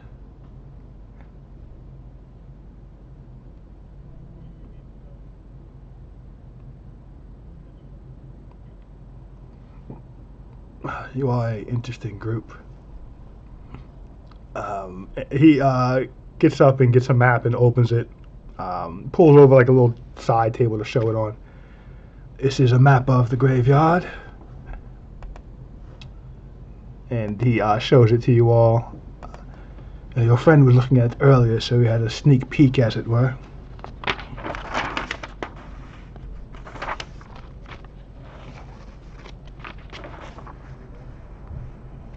I can roll things from D&D Beyond over. He says, the graveyard is sectioned, unofficially sectioned into 4 different areas. And he begins pointing them out. Where is the picture? Hold on a second, I have it written down somewhere. Forgive me, guys, I have a lot of notes. He points to the orange section and says, that is generally the skeleton domain. Points to the green. In the green, you will find the zombies. In the yellow, you will find ghosts and ghouls. And I am not sure what's in blue.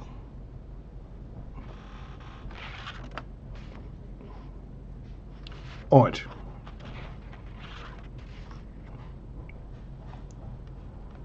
Huh? Orange is skeletons. The graveyard is very large. To walk across it from end to end would take at least an hour, maybe longer, depending on how quickly you wanted to move, that is. There are monasteries, crypts, general graves, and scarecrows. And he kind of points to the one in front of him. There are 5 scarecrows in the graveyard. If you reach one and activate it, it will bring you back to the scarecrow in my front yard. If before you do that, you put your blood on the scarecrow out in the graveyard, you can go from my scarecrow back to that one out there. That's only if you leave your blood on the scarecrow.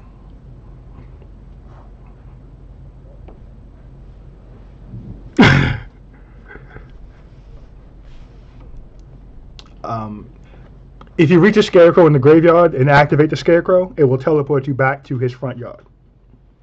If you leave your blood on that scarecrow before you do it, you can go from his front yard back to the scarecrow you were at previously. But that's only if you leave your blood on it.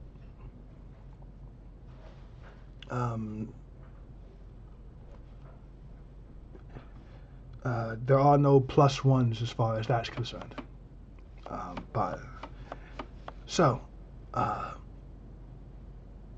I assume you're here to stop the necromancers.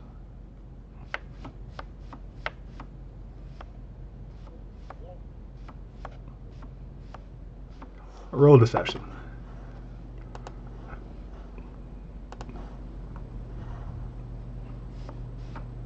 16. It's not bad. Good, they're not exactly good neighbors. I was tired of putting up with them.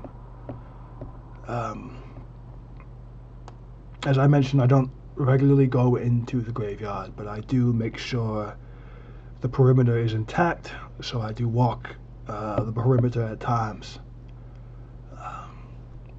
I do not know where they're keeping these people that walk into my graveyard. But they are not on the perimeter. I have not seen them. I have not heard blood-curdling screams either. So they may not be in immediate harm's way. Maybe one of the monasteries.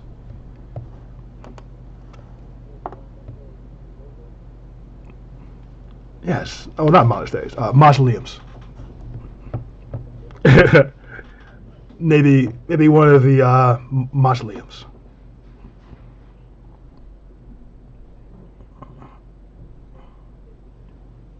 Yes. Whether he succeeds or fails, he's aware that he's under the influence of it. You can roll an insight check if you want to see if he's lying.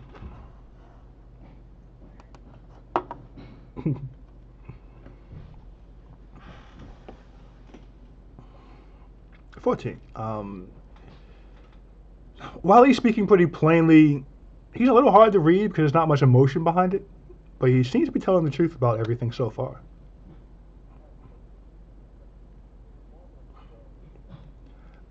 Oh, it's the strangest thing. It's a voice in my head. No, it's not a god. I know what the gods sound like. This is a person, but I have not met them, so I do not know who it is. Very inconvenient as well, yes. It is Mel. No, I do believe I'm within my faculties.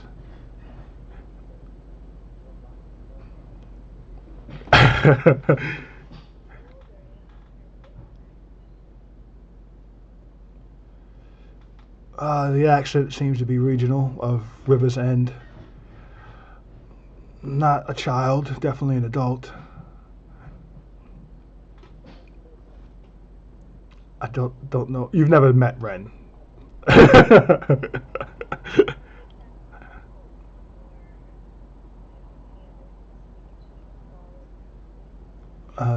Definitely intelligent. Beyond that, quickly convey information, not very open to questions.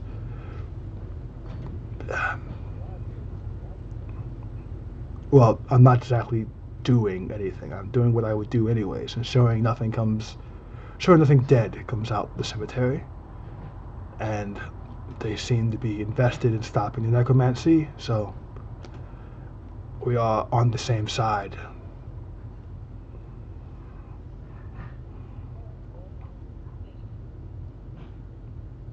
Yes, they said a group may come to put an end to it, and they will let me know if that group arrives and who that group is.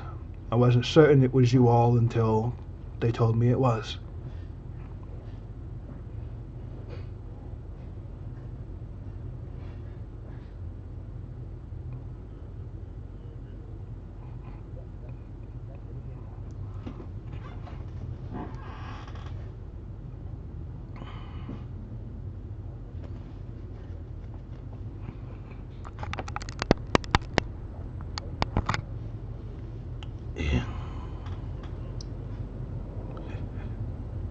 He looks at you all and says, the graveyard is very dangerous. I hope you know that.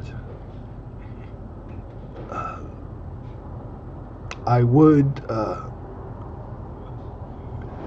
was going to say, I would suggest going at night to limit visibility.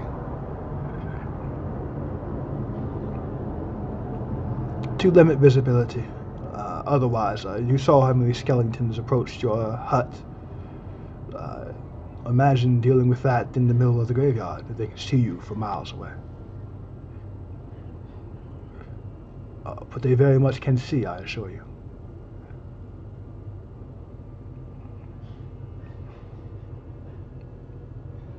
When you are hit by fire, lightning, thunder, that kind of thing, you can store some of the damage and put that into your next attack. It's come up in other games, and that's the third time he's asked me about it in this one. Third time.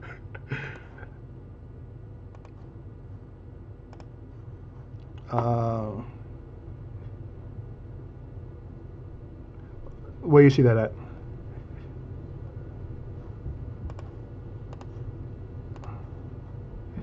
Oh, pick up a stone or open a door or something like that. Do anything with something that's not a weapon.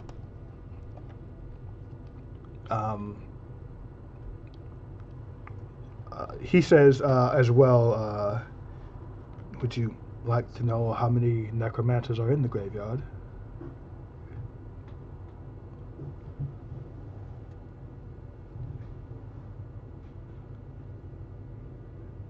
As I mentioned, I let anyone come in and out as they see fit.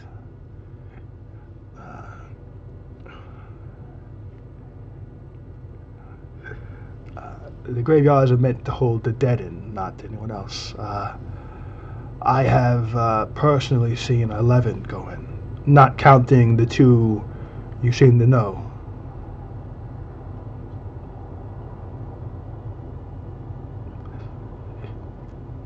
I wasn't pulling you, I was banishing you. You saved from it. The pull you felt was yourself being ripped to another plane of existence. You managed to stop yourself from being pulled to that other plane, yes. Your charisma saving though.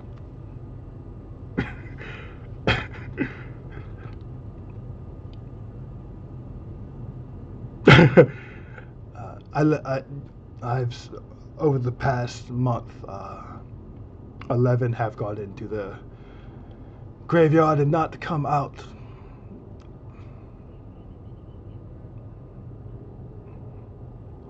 I do not know. They did have packs on their persons.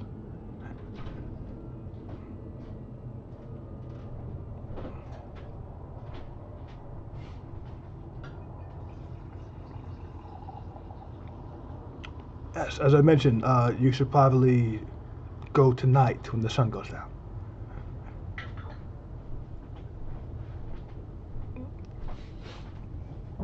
What'd you say, Davina? Hold on. Yeah. What'd you say, Jenna? Okay. He says, I do, there is a guest house if you'd like to sleep there and not in my pumpkin patch.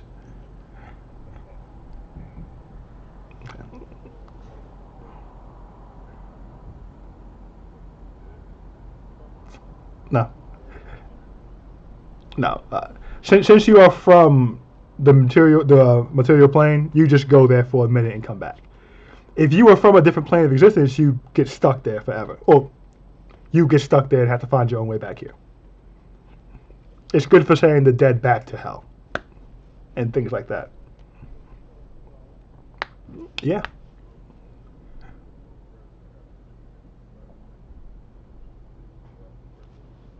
If you hit the long rest button, they should all open up.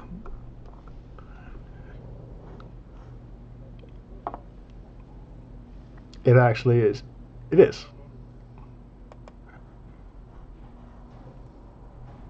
On D&D Beyond.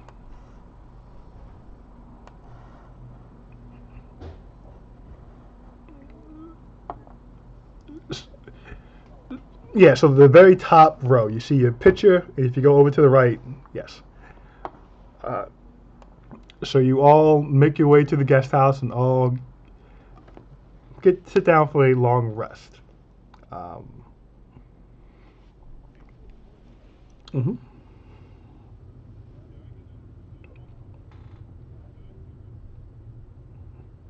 Yes. Yeah, but everyone saw him put the 2 rings and the stone back.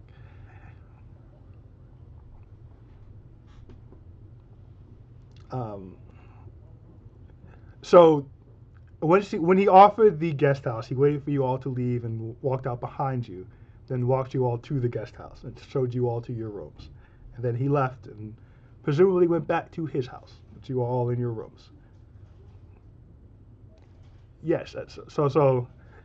Okay, so then you're not taking a short rest yet, or long rest yet. You're trying to steal beforehand.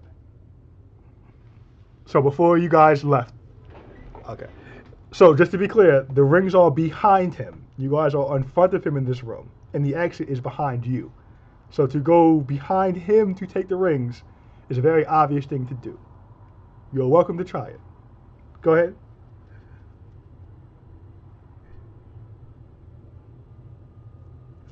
Say it again.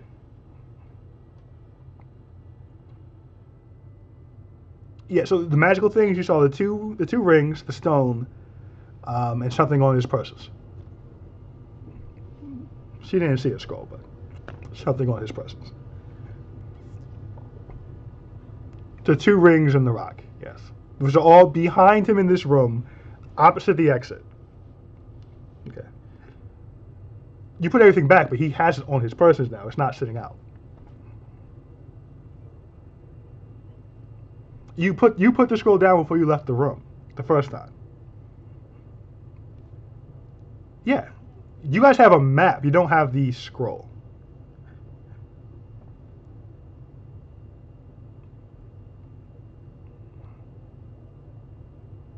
You're not aware you have to steal anything.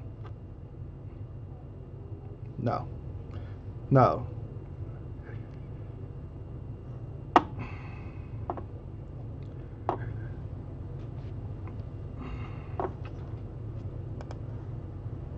It's a pretty broad.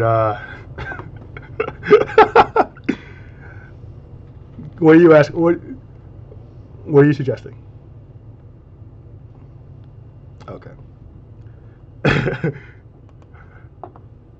No, he saw Calming Moon putting them back when you guys came in.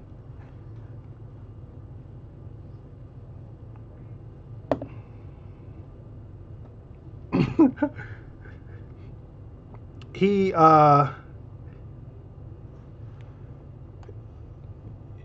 looks at you.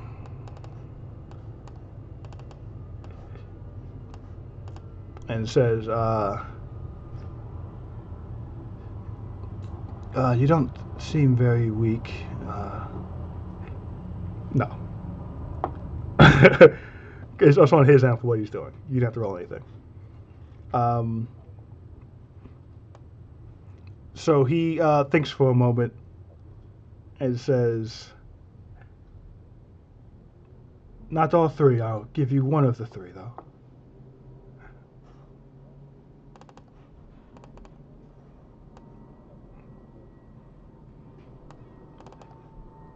One, He looks at you and no, I don't think so. And looking at Midas, he says, one is a ring of free action. Uh, difficult terrain will do nothing to you, and nothing can magically reduce your speed or cause you to be paralyzed or restrained. The other is a ring of protection. It will make you a +1 to your AC and saving throws.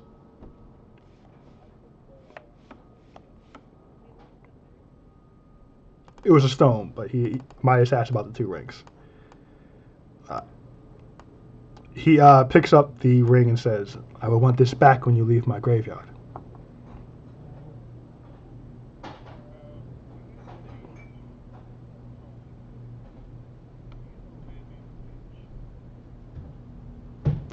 He looks at you. I have met him, yes.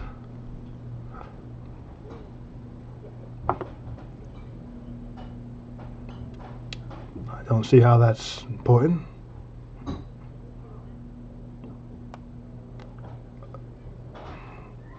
Roll a persuasion.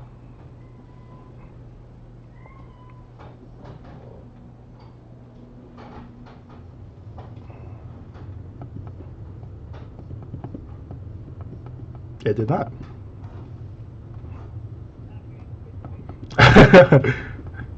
Ooh, 13. A Samson natural 1.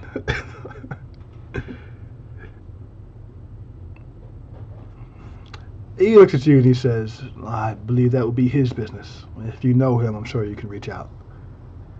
And he looks to you, Midas, and says, like I said, I would want this back when you leave my graveyard. Will I get it back when you leave my graveyard?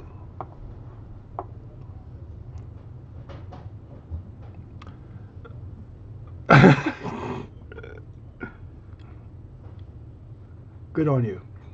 And he walks over to you, Midas, and holds it out and says, did I have your word that I will get this back should you remember?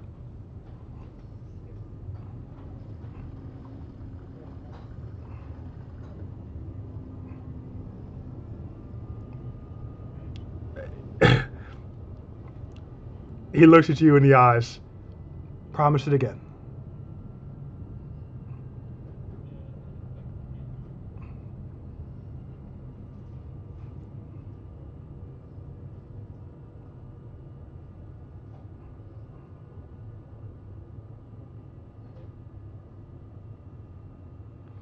That is 3 times promised, and he hands it to you.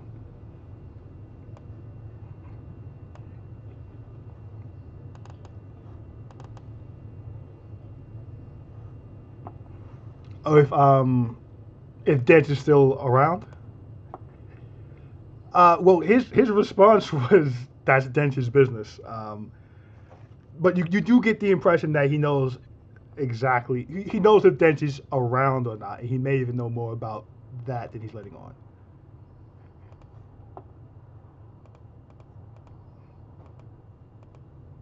Okay. Yeah, give me a sleight of hand check.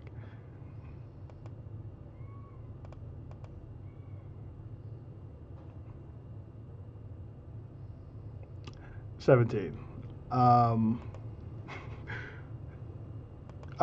Saeed, if you just add go to D&D Beyond, you can type in Ring of Free Action and add it to your inventory. I'm not sure if it needs to be attuned or not, but you have 3 things attuned, so if it does, you gotta pick something else. Okay, 17.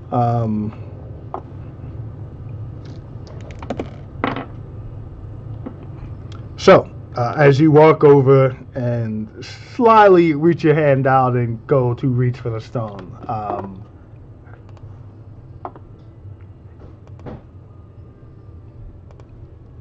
got you.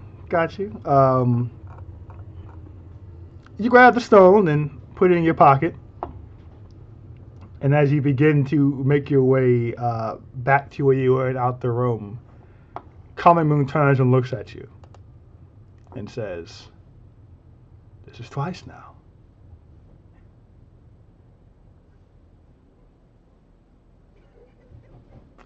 He nods. He reaches into his shirt and pulls out a symbol and puts it in his hand. I'm not going to ask again, but it will not leave this house.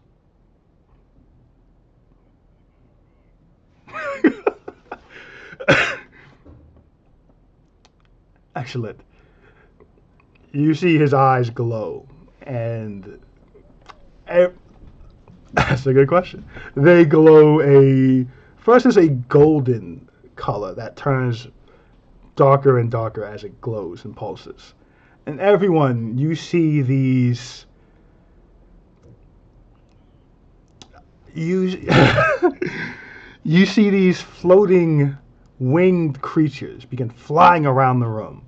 And they're going through everyone except for Mir. Mir. Through. They're all hitting you and only you. Give me a. Hold on. We gotta get one round of this first, and then you can. Give me a wisdom saving throw, Mir.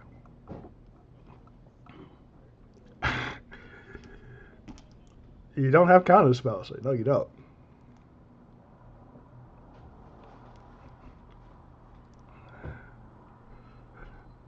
That's not this. No. That is not what this is, my friend. Yeah.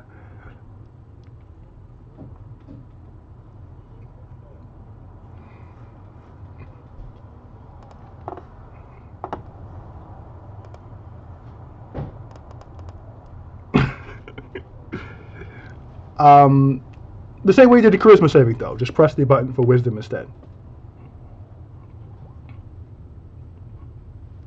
15.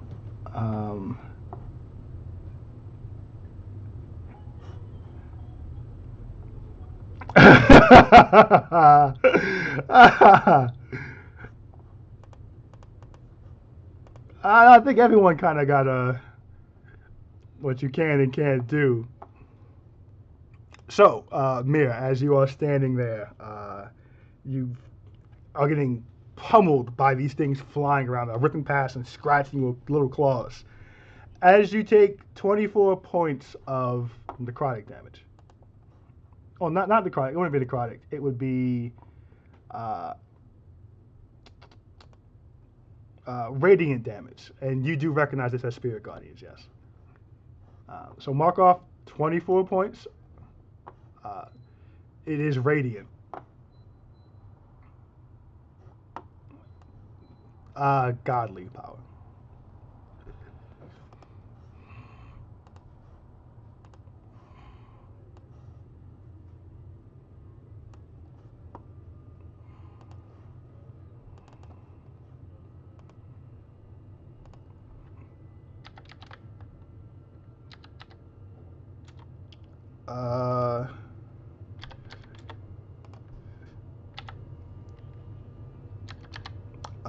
Hold on. What's your healing thing?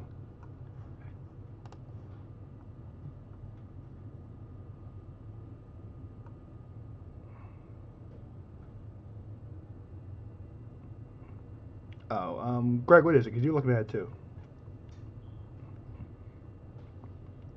Something that lets you use your key points, right?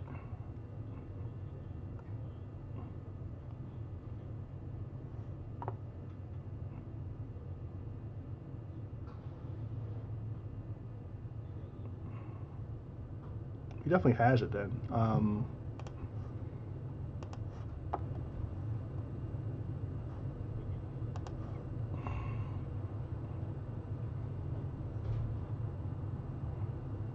Okay, so mark off 2 key points and roll 1d6 plus 4.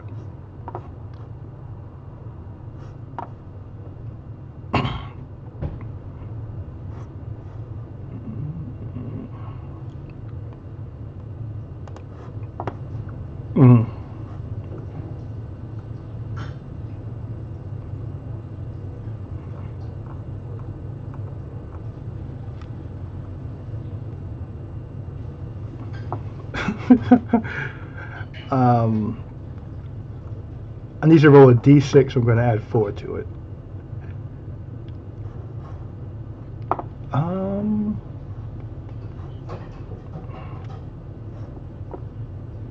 He doesn't have it on his features yet. Okay.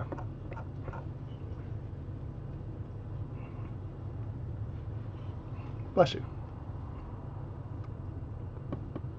So you get 5 hit points back. He looks at you and he says, first looks down at the stone, looks up at you. Well, that's not where you found it, is it?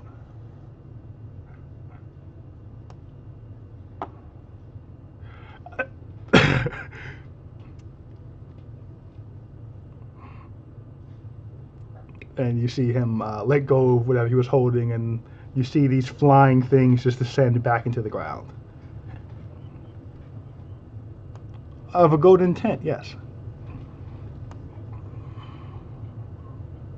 Everyone saw that, yeah.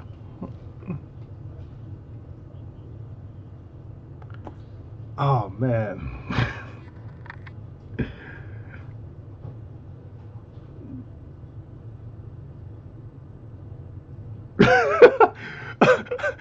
Calming Moon says, now, if you don't mind, I would like to show you to the room I'm letting you stay in for free.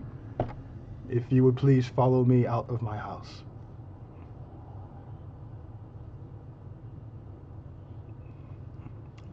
Live your life, bro.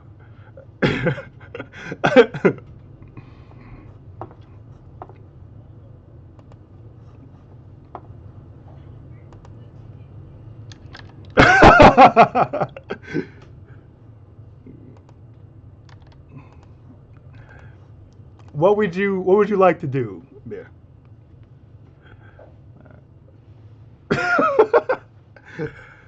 So, do you all leave the house, or is someone else making a go at something?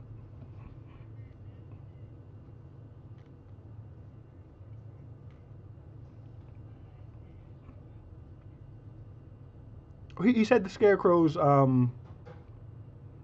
That if you find a scarecrow in the graveyard, it will bring you back to the one in front of his house, and vice versa. If you leave your blood on the ones, yeah. He said it in the initial information drop.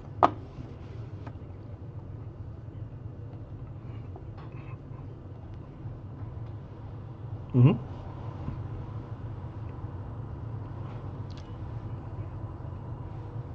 No.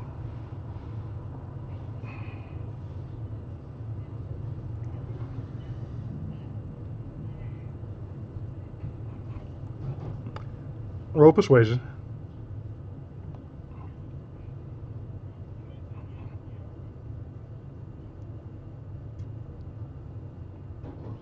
You said she was by herself, yeah. 19. He says, he kind of folds his arms and says, she's by herself. She pulled him off to the side, she said. You're good.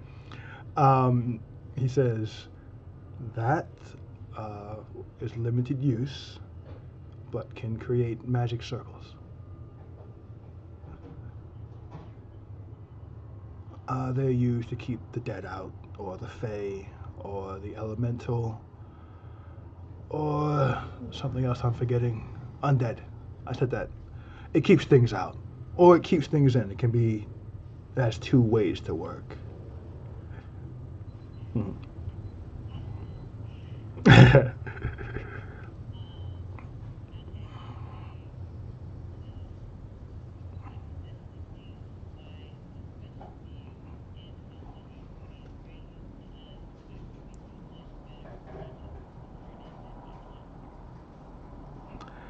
He looks at you and says, it's no more special than anything else in my house. Had he tried to steal a chair, I would have reacted the same way.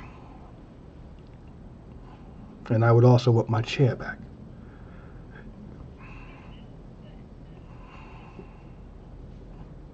I think, ask me again tonight before you enter the graveyard.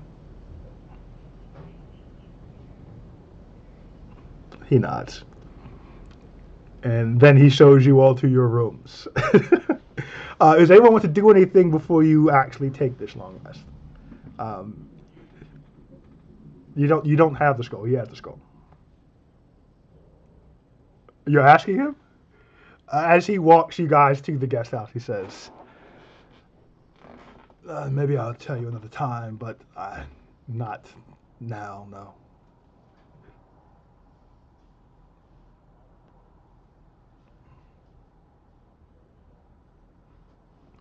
Excellent. And he shows you guys your rooms, and there's like a little common room downstairs, and you have run of this house for as long as you need. Please don't take anything without informing me first. And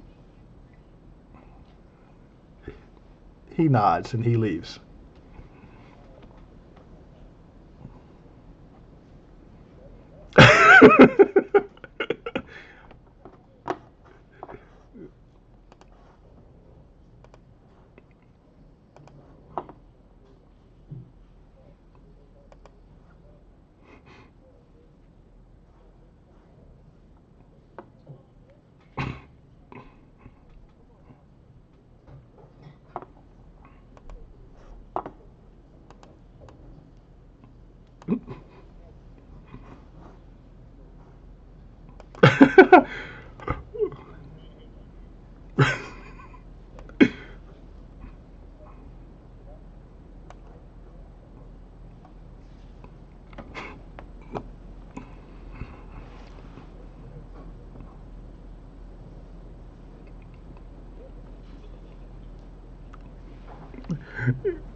Okay, no problem with that. Does anyone want to do anything before we wrap it up for the night? Well, Greg, are you on your last 4 hours? I, but you haven't though.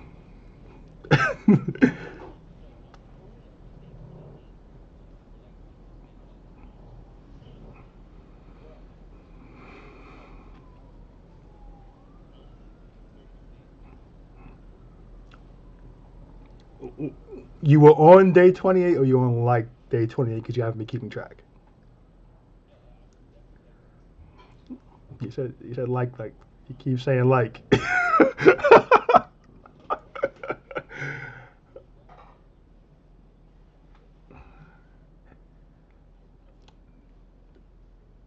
We can say 28. That would still leave you with 8. I don't know if you've done it 8 times since you got out the Feywild. You've done it, to my knowledge, twice, maybe? Okay. That is funny.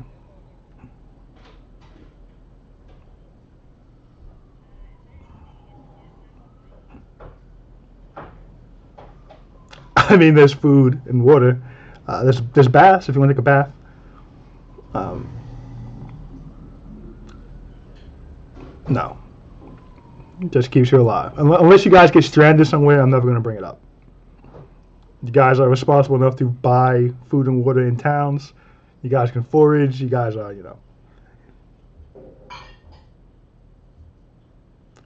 If you guys get stranded in the fire plane for more than 2 weeks, it'll be a problem.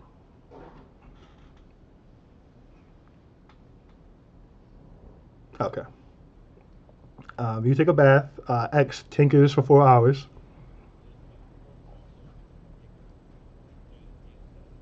That's fine. So then you have 4 more to go, right? We'll say. Right. Cool. You have 4 more to go. I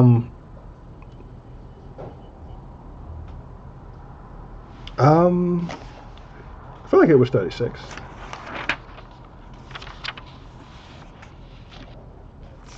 I have it written down somewhere, but that's pretty far back.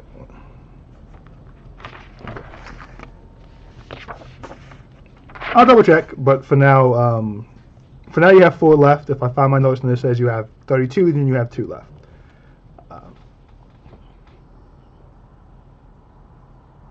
Cool. Anyone else doing anything else before we close the session out?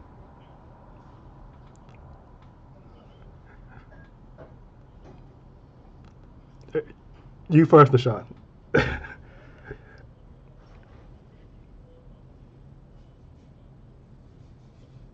That's fine. No problem at all. What are you saying to Jacob?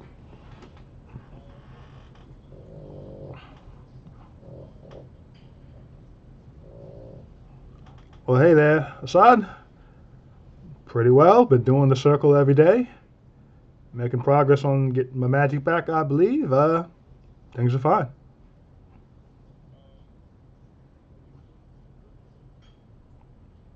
Yeah, a few times.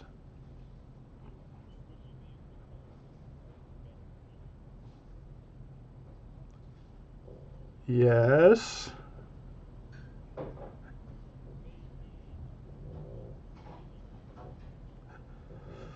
A favor. Assad. Uh, I'm spending a year in your town. Is this a favor for a favor? Well, you owe me one.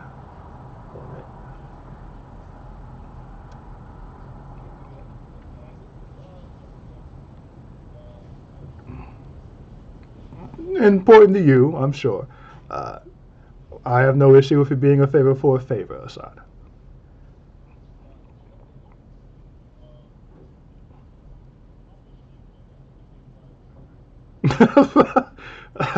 I mean, they have good liquor.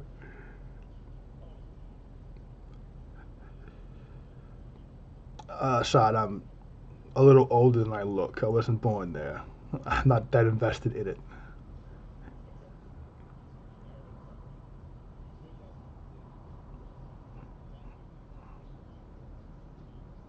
No problem. I'll make it in kind. I'm not here to wring anyone's arms.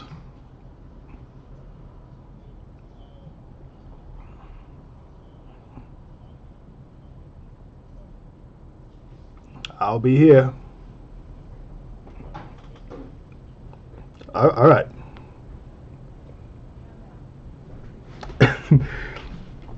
Okay. Samson, what you up to? All right. Who are you casting Sending to? Okay. What are you saying to a Trillion?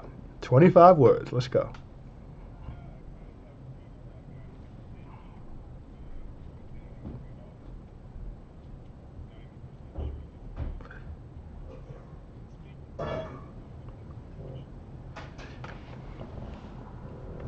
Okay.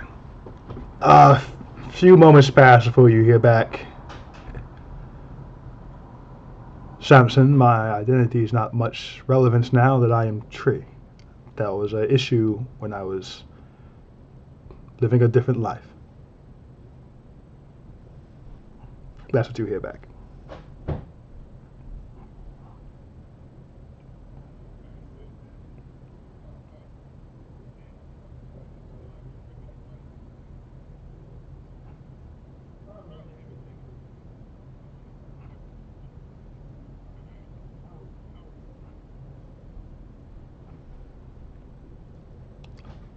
A few moments pass.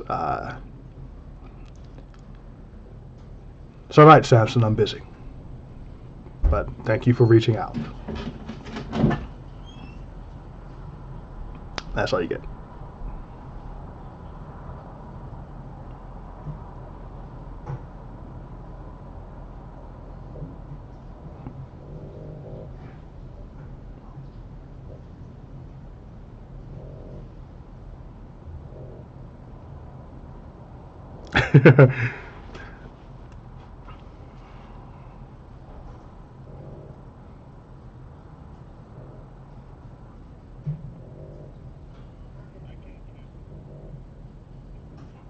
No.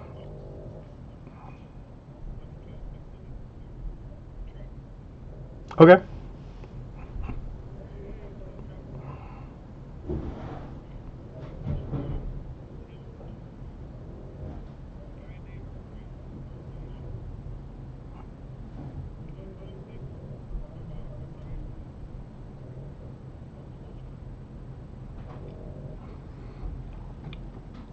You get an answer pretty much right away.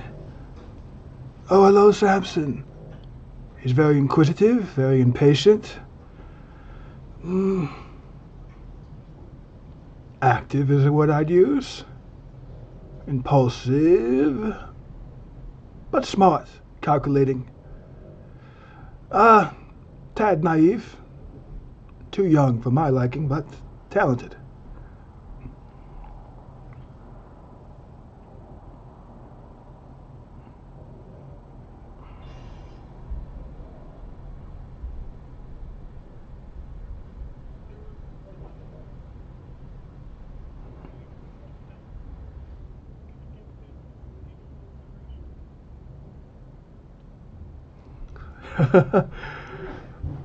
Well, Samson, I know who he is. I would not recommend him for anything you'd want to wear again, or wear for a first time clean, or wear for a second time dirty. Though I'm sure I know he fills a purpose.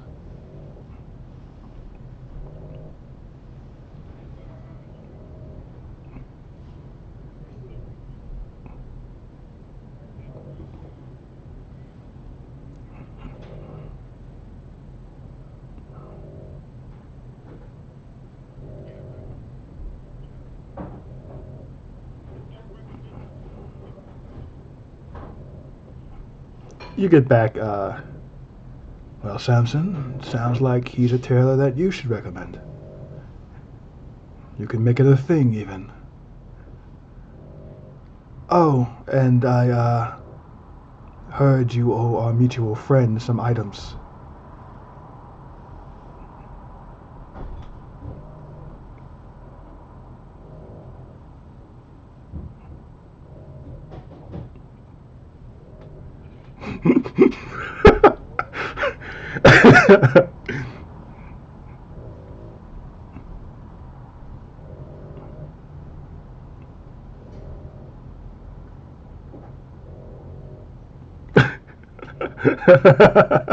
He did not, Michelle.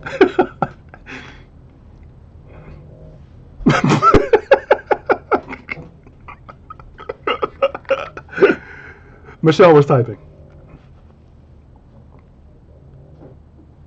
Said, who is she? She's in the campaign too. She's currently on maternity leave from the campaign.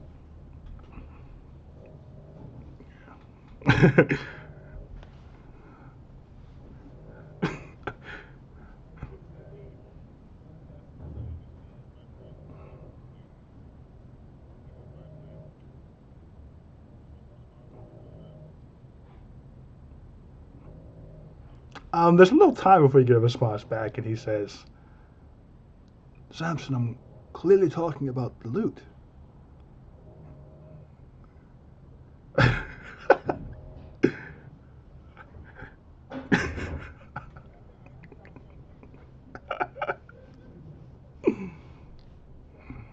Do you have spell slots left to keep going? Travis the Tailor.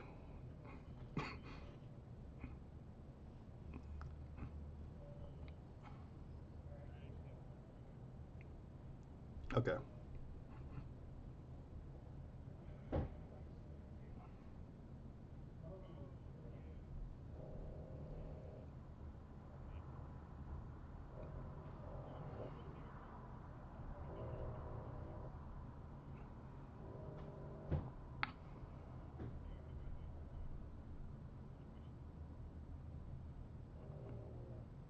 There's a moment before you get a response, and he says, of course you have a choice, Samson. You made the choice to ask for it. You made the choice to give it away. I am old enough, my reputation good enough that you did not do much harm, though you did some. A heads up would have been nice, if anything.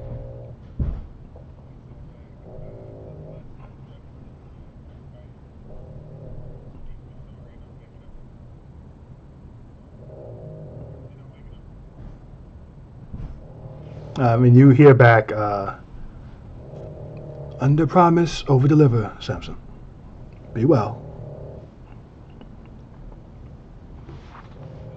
Yep.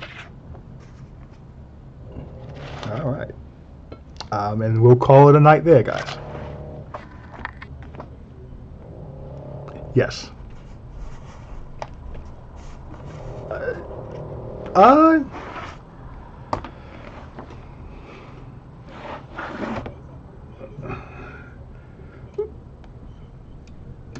you said you hit it twice already?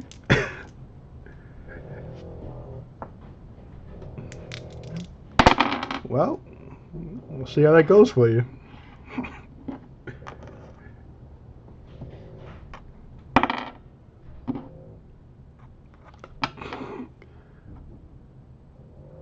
No, you guys are fine.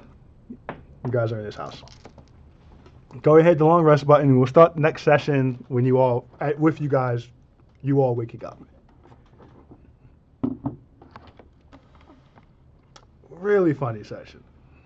Like I'm personally shocked by Midas Saeed not caring about just making a group decision to get doing his own thing again.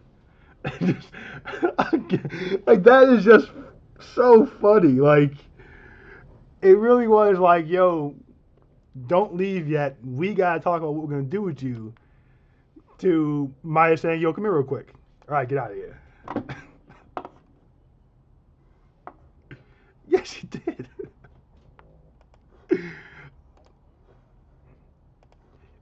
Right, but the group openly said they wanted to make a group decision about it, and you just did it. Him. And what to do with him in general. Like, there was a general conversation about more than one thing regarding him. And then you let him go.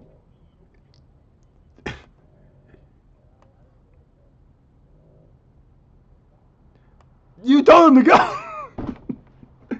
You walked him around the other side of the house away from everyone else, and you let him leave. When the group had just convinced him to stay and wait. And then you come in. Yeah. He just got persuaded to wait 15 minutes, and you just say, wait, come here instead, and just let him go after the group just convinced him to stay. And you don't see the conflict in that.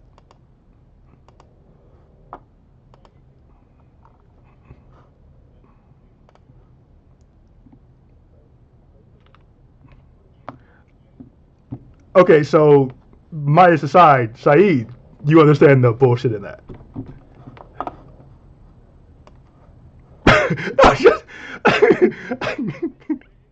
I think he did. I think he really did. He really got caught up in his shadow thing again.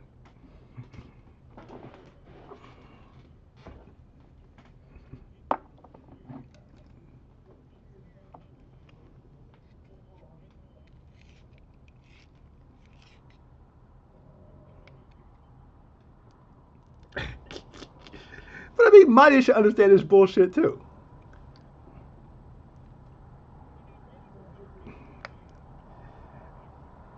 No, but being a liar is not the same as not understanding the truth. It's just being a liar.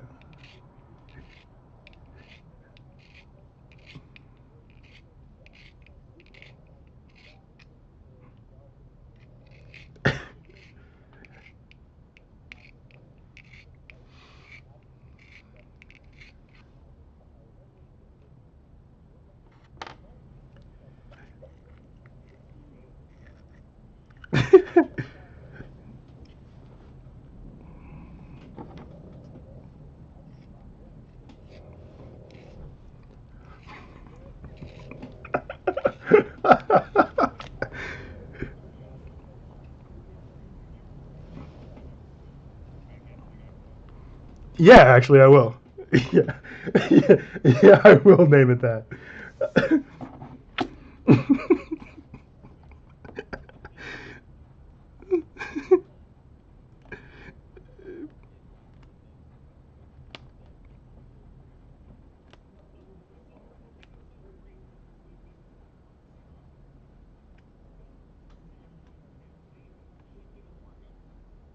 Yeah, actually, he was on a hot streak.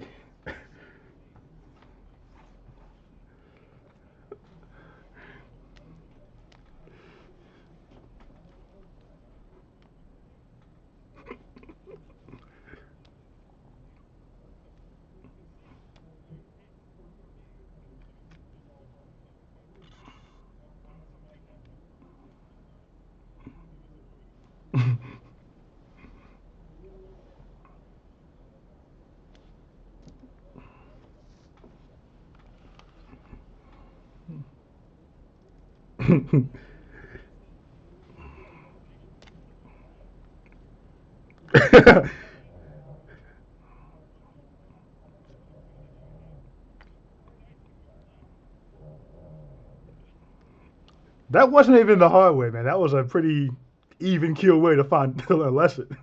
That could have went. You could have stole from the wrong person entirely.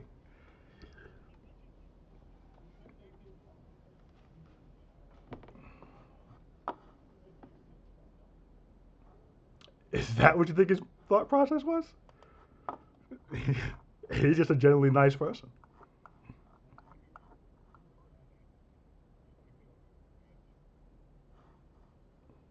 You guys are in his yard.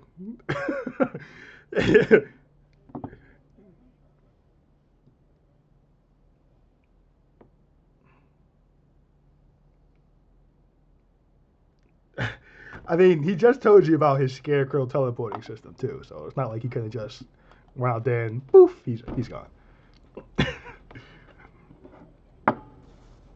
Yeah, but Mir's probably dead at that point, so. You guys are leaving out the fact that Mir will probably be dead in this situation.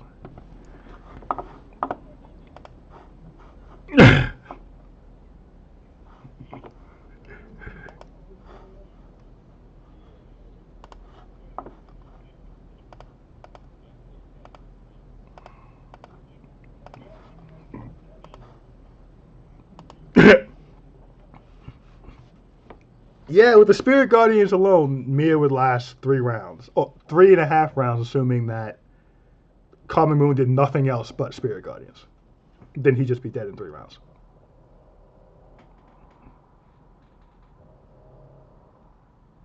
No, but I'm saying, like, so that. He pulled the Spirit Guardians when you guys were all in the room. He pulled it by himself with Mir, and y'all just outside talking.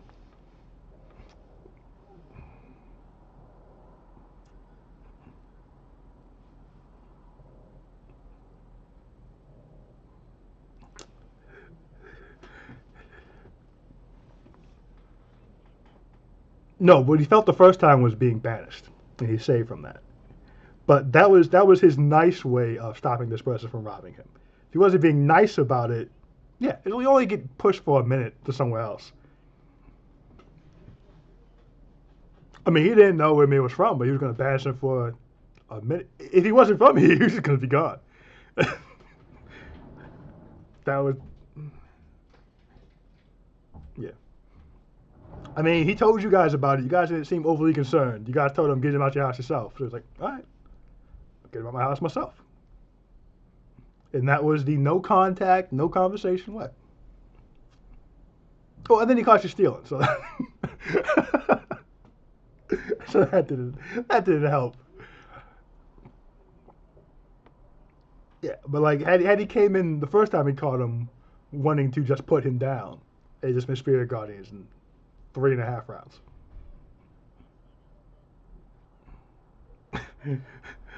I love it.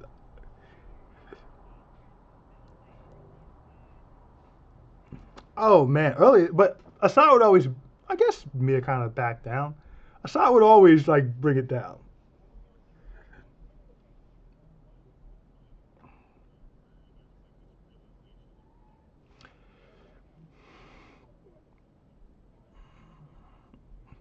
No, for him, I would say for Assad, it was not. I got caught. I don't think it was because you never actually saw what he could do. It was like a general overwhelming threat, but it wasn't a actual realization. It was no. I'm gonna say when you were fighting the what? No, I was gonna say when you were fighting the druids or the druid, the fallen group, and that he was getting beat the fuck up and needed to be healed, and he was like that close from death and realized like, yo, I can get rocked if I'm not like from a distance. I can get beat the fuck up. I think that's when the game came to him. I think that. Yeah, because even with Assad and Oriana, even with Oriana and Anton, he got jumped. So that was just I got jumped. So he had an excuse. Like I think Assad had an excuse for everything except that fight with the Fallen when he almost got murdered.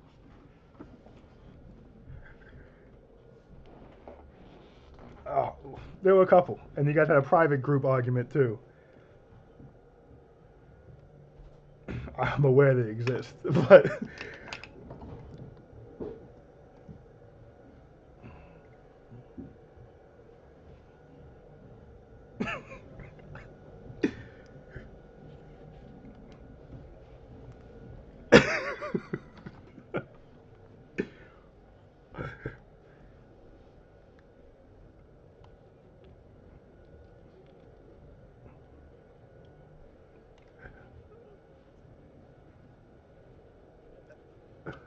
yeah, it was a whole thing. It was, but I think that was the moment where the game came to Deshaun and Assad, like kind of like, you know what? Yeah, I'm strong. Yeah, I can murder people, but if I don't have my team with me, I can get killed pretty fucking quick. If I'm far enough ahead that the entire enemy group targets me, I'm out the paint. And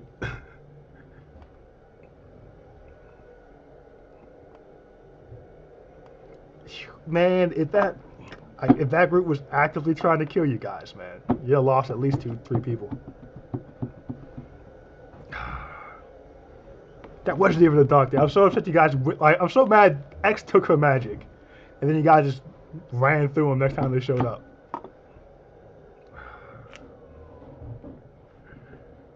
Two got away.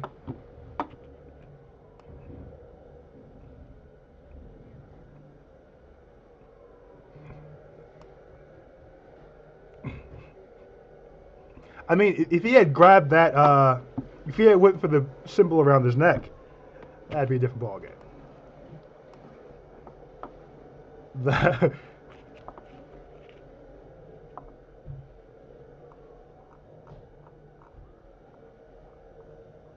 So, actually, you're an artificer. I don't even know you would have a.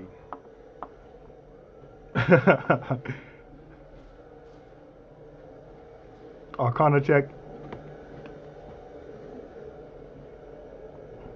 Yeah.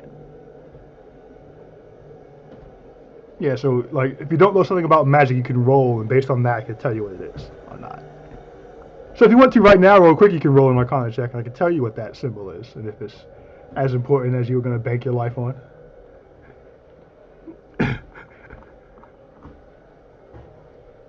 Yeah, Arcana is third from the top.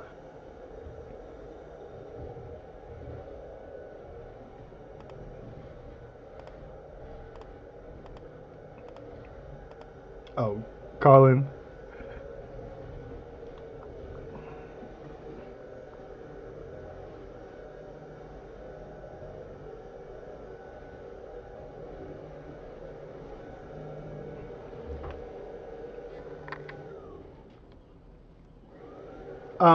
Yeah, just press the 8 in a row. Yeah.